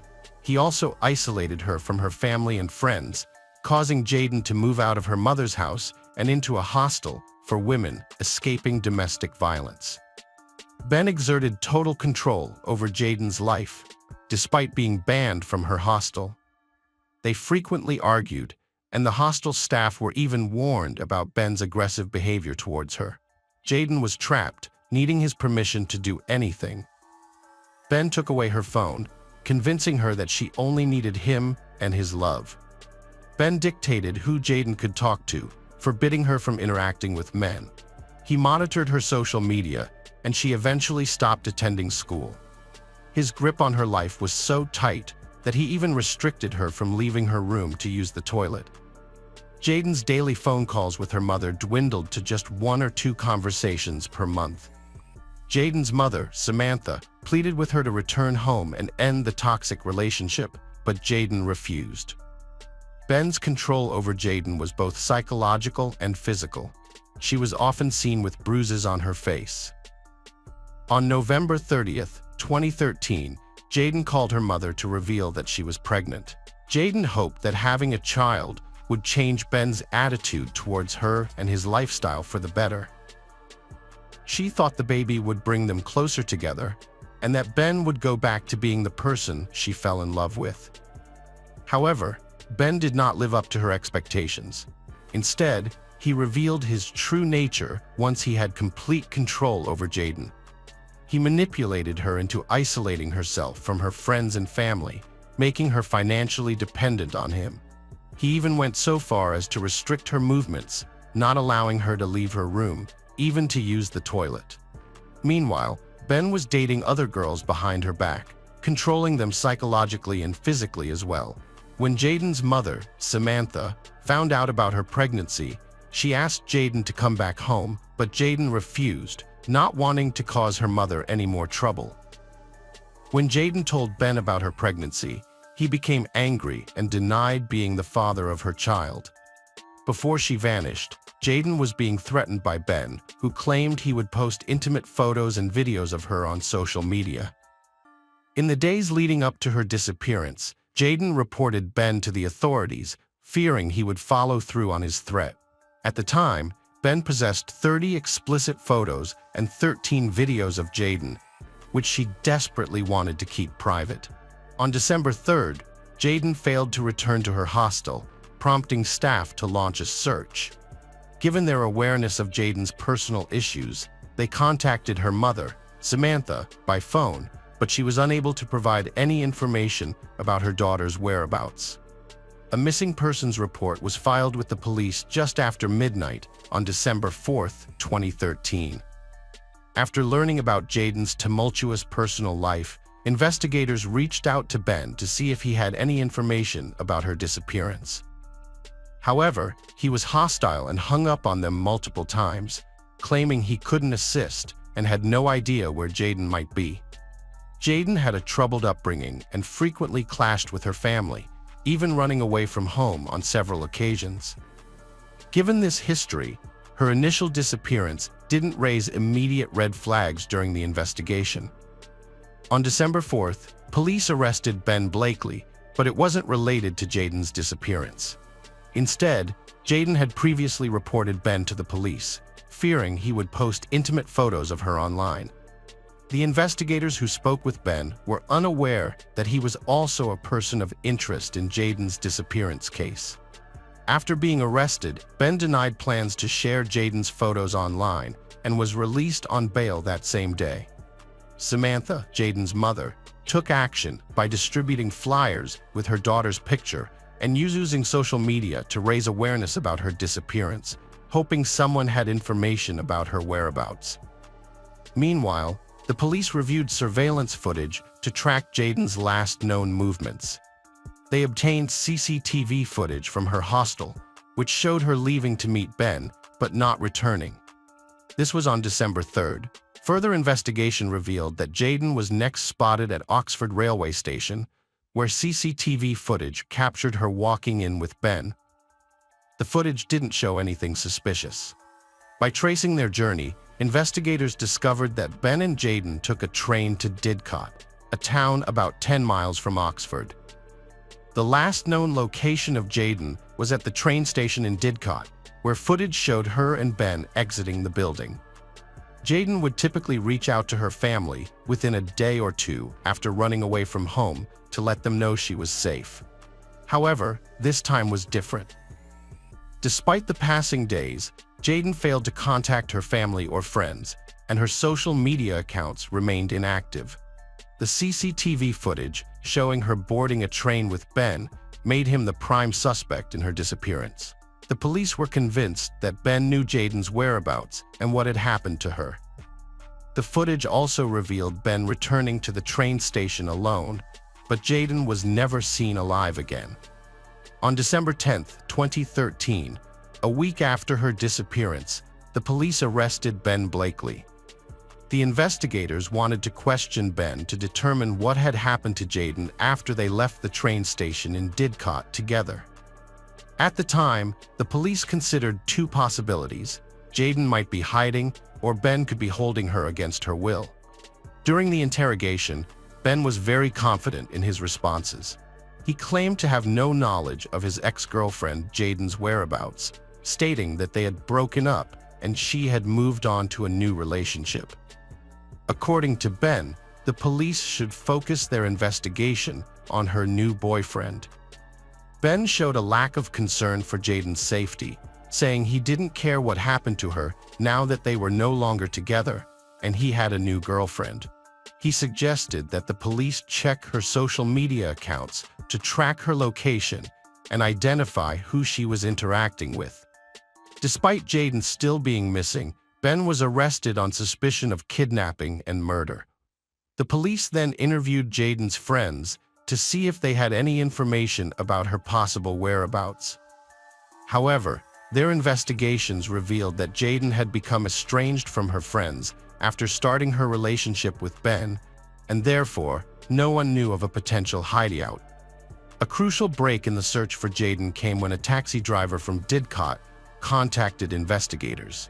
He reported that on December 4th, around 1 a.m., he picked up a young man on a dirt road who was struggling with a large, heavy suitcase covered in mud. The passenger needed help lifting the bag into the taxi, which raised the driver's suspicions about its contents and whether he might have unknowingly witnessed a crime. Further investigation revealed that the passenger had called the taxi using Ben Blakely's mobile phone. When police questioned Ben about this new evidence, he refused to answer any more questions. Analysis of his phone's location records showed that Ben had been to several locations in Didcot, including an abandoned barn in the countryside, which became a key area of interest in the case.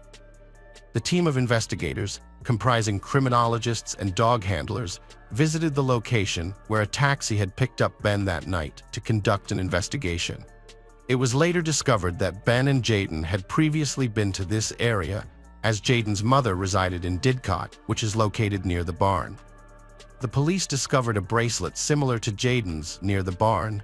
Trained service dogs reacted as if they'd found a body inside, but Jaden's body wasn't there. This led the police to suspect that a suitcase, possibly containing Jaden's body, was involved. The police asked the public to come forward if they'd seen a man carrying a large suitcase in the Didcot area. Meanwhile, they conducted door-to-door interviews with nearby residents. Surveillance footage from the train station showed that Ben and Jaden didn't have a suitcase with them. Investigators were determined to find out where Ben got the suitcase, but they also considered the possibility that the man seen with the suitcase by the taxi driver wasn't actually Ben. On December 14th, the police found a crucial lead in their investigation. Ben Blakely's grandmother, grandfather, and younger brother Jake lived near the abandoned barn where the mysterious events unfolded. When the police arrived at their doorstep, Ben's grandmother immediately asked, "Are you here about the suitcase?" The grandmother explained that Ben had borrowed a suitcase from her a few days prior, hurriedly emptying its contents on the floor without explanation. He returned the suitcase 2 days later, but it was dirty. Additionally, she reported that 2 shovels had gone missing and reappeared, covered in a thick layer of dirt. The presence of the dirt-covered shovels raised suspicions that Ben may not have acted alone. Moreover, Jake, Ben's 17-year-old brother, was revealed to be a friend of Jaden's, which hinted at a potential connection between them. Witnesses reported seeing Ben and Jake riding dirt bikes together around the time the police were searching for Jaden. The police arrested Jake Blakely on suspicion of being involved in the crime. They sent the suitcase Ben had returned to his grandmother's barn to a laboratory for analysis to see if it had any traces of Jaden's DNA. Based on the evidence, investigators developed a theory that Jaden was killed in an abandoned barn, then placed in a suitcase and taken to another location where she was buried. However, searching the vast fields surrounding Didcot made finding her body a daunting task. To aid in the investigation, the police used aerial photography to identify 10 areas where the soil surface had recently been disturbed. They checked several locations, but didn't find Jaden's body until they had searched all 10 areas of interest. A significant development occurred in the case when Jake Blakely began cooperating with the police. He directed them to investigate his uncle's grave at a local cemetery in Didcot, near the All Saints Church. Although the cemetery was one of 10 locations that had recently shown signs of surface disturbance, it was initially considered a low priority since such changes are not unusual in a cemetery setting. However, after receiving a note from Jake Blakely suggesting that Jaden's body might be buried in his uncle's grave, the police cordoned off the cemetery. This was a completely new and unprecedented tactic in hiding a victim's body, and it drew widespread media attention. Ben and Jake Blakely's uncle had been buried in 2006, and the forensic team set up a tent in the cemetery to conduct their investigation. After some time, they made the grim discovery. Jaden's body was found in the grave, naked, with no clothes or jewelry present. This was the first time in the country that a victim's body had been hidden in an existing grave. An examination by forensic experts revealed that Jaden was beaten before her death, with evidence of strangulation and finger marks on her neck. The official cause of death was asphyxia, as determined by the pathologist. While in prison awaiting trial, Ben Blakely had a change of heart after speaking with the prison chaplain. He wrote a letter, along with his lawyer, admitting responsibility for Jaden's death. Ben claimed that the crime was not planned, stating that he pushed Jaden during an argument, causing her to fall from a nearby bridge. He attempted to revive her but was unsuccessful. Initially, he buried her body in one location, but later moved it to his uncle's grave in the cemetery. However, the autopsy contradicted his story, showing blunt force injuries to her face and asphyxia as the cause of death, with no signs of a fall from a height. It meant Ben Blakely was dishonest to avoid responsibility for his actions. However, the truth came to light during the trial, which started on June 23, 2014, after Jaden's father had passed away due to heart problems. Blakely showed no remorse for taking the lives of Jaden and her unborn child. Instead, he behaved defiantly, shouting insults and displaying his indifference. Throughout the 4-week trial, it became clear that Blakely was a violent and controlling boyfriend. 3 of his ex-girlfriends testified that he had been abusive to them, taking their phones, hitting them, and choking them if they answered back, or if he suspected them of cheating. Blakely's short temper was on full display during the trial. He frequently outbursted in anger, using foul language in the courtroom and shouting at the prosecutor, Richard Leam. The judge repeatedly warned him about his behavior, but it was too much for Jayden's mother and other family members, who were often forced to leave the courtroom in tears. Judge Patrick Eccles was shocked by Ben's behavior, so he sent him to the cells and continued the trial without him for a day. Although Jake Blakely is under 18, Judge Eccles allowed his name to be published because it was in the public's best interest. Jake has admitted to trying to disrupt the legal process, but claimed he thought he was burying weapons or dead animals at the time. Ben promised his sibling Jake an Xbox and £100 to commit the crime. CCTV footage showed Ben and Jayden taking a train to Didcot, then Jake returning alone, hiding his face. The prosecutor said it was a planned crime, with Jake luring Jayden to a secluded spot to kill him. Blakely took Jayden to an abandoned barn in another town after finding out she was pregnant, likely because he wanted to control her and didn't want to become a father. Jayden wanted to start a new life, but Blakely wouldn't let her go. Jayden's mother, Samantha, supported creating a domestic violence registry in an interview with Sky News. She recalled how Blakely manipulated and controlled Jayden, getting money from her, and said she thought she was his target, not Jayden. The jury deliberated for 20 hours before reaching a verdict. Ben Blakely was guilty of intentionally killing Jayden Parkinson. The judge emphasized that Jake Blakely's abusive behavior towards Jayden involved physical and emotional mistreatment during their relationship. Blakely controlled every aspect of Jayden's daily life, taking away her phone to isolate her from others. When she was living at a hostel, he forced her to stay in her room, even restricting her access to the bathroom. The judge pointed out that Jayden was deeply emotionally attached to Blakely, making it challenging for her to break free from the toxic relationship. Finally, in November last year, Jayden found the courage to end the relationship. In response, Blakely threatened to post intimate photos of her online to humiliate her. The court sentenced Jake Blakely to 3 years in prison for attempting to pervert the course of justice in July 2014. His older brother, Ben Blakely, received a life sentence with a minimum term of 20 years.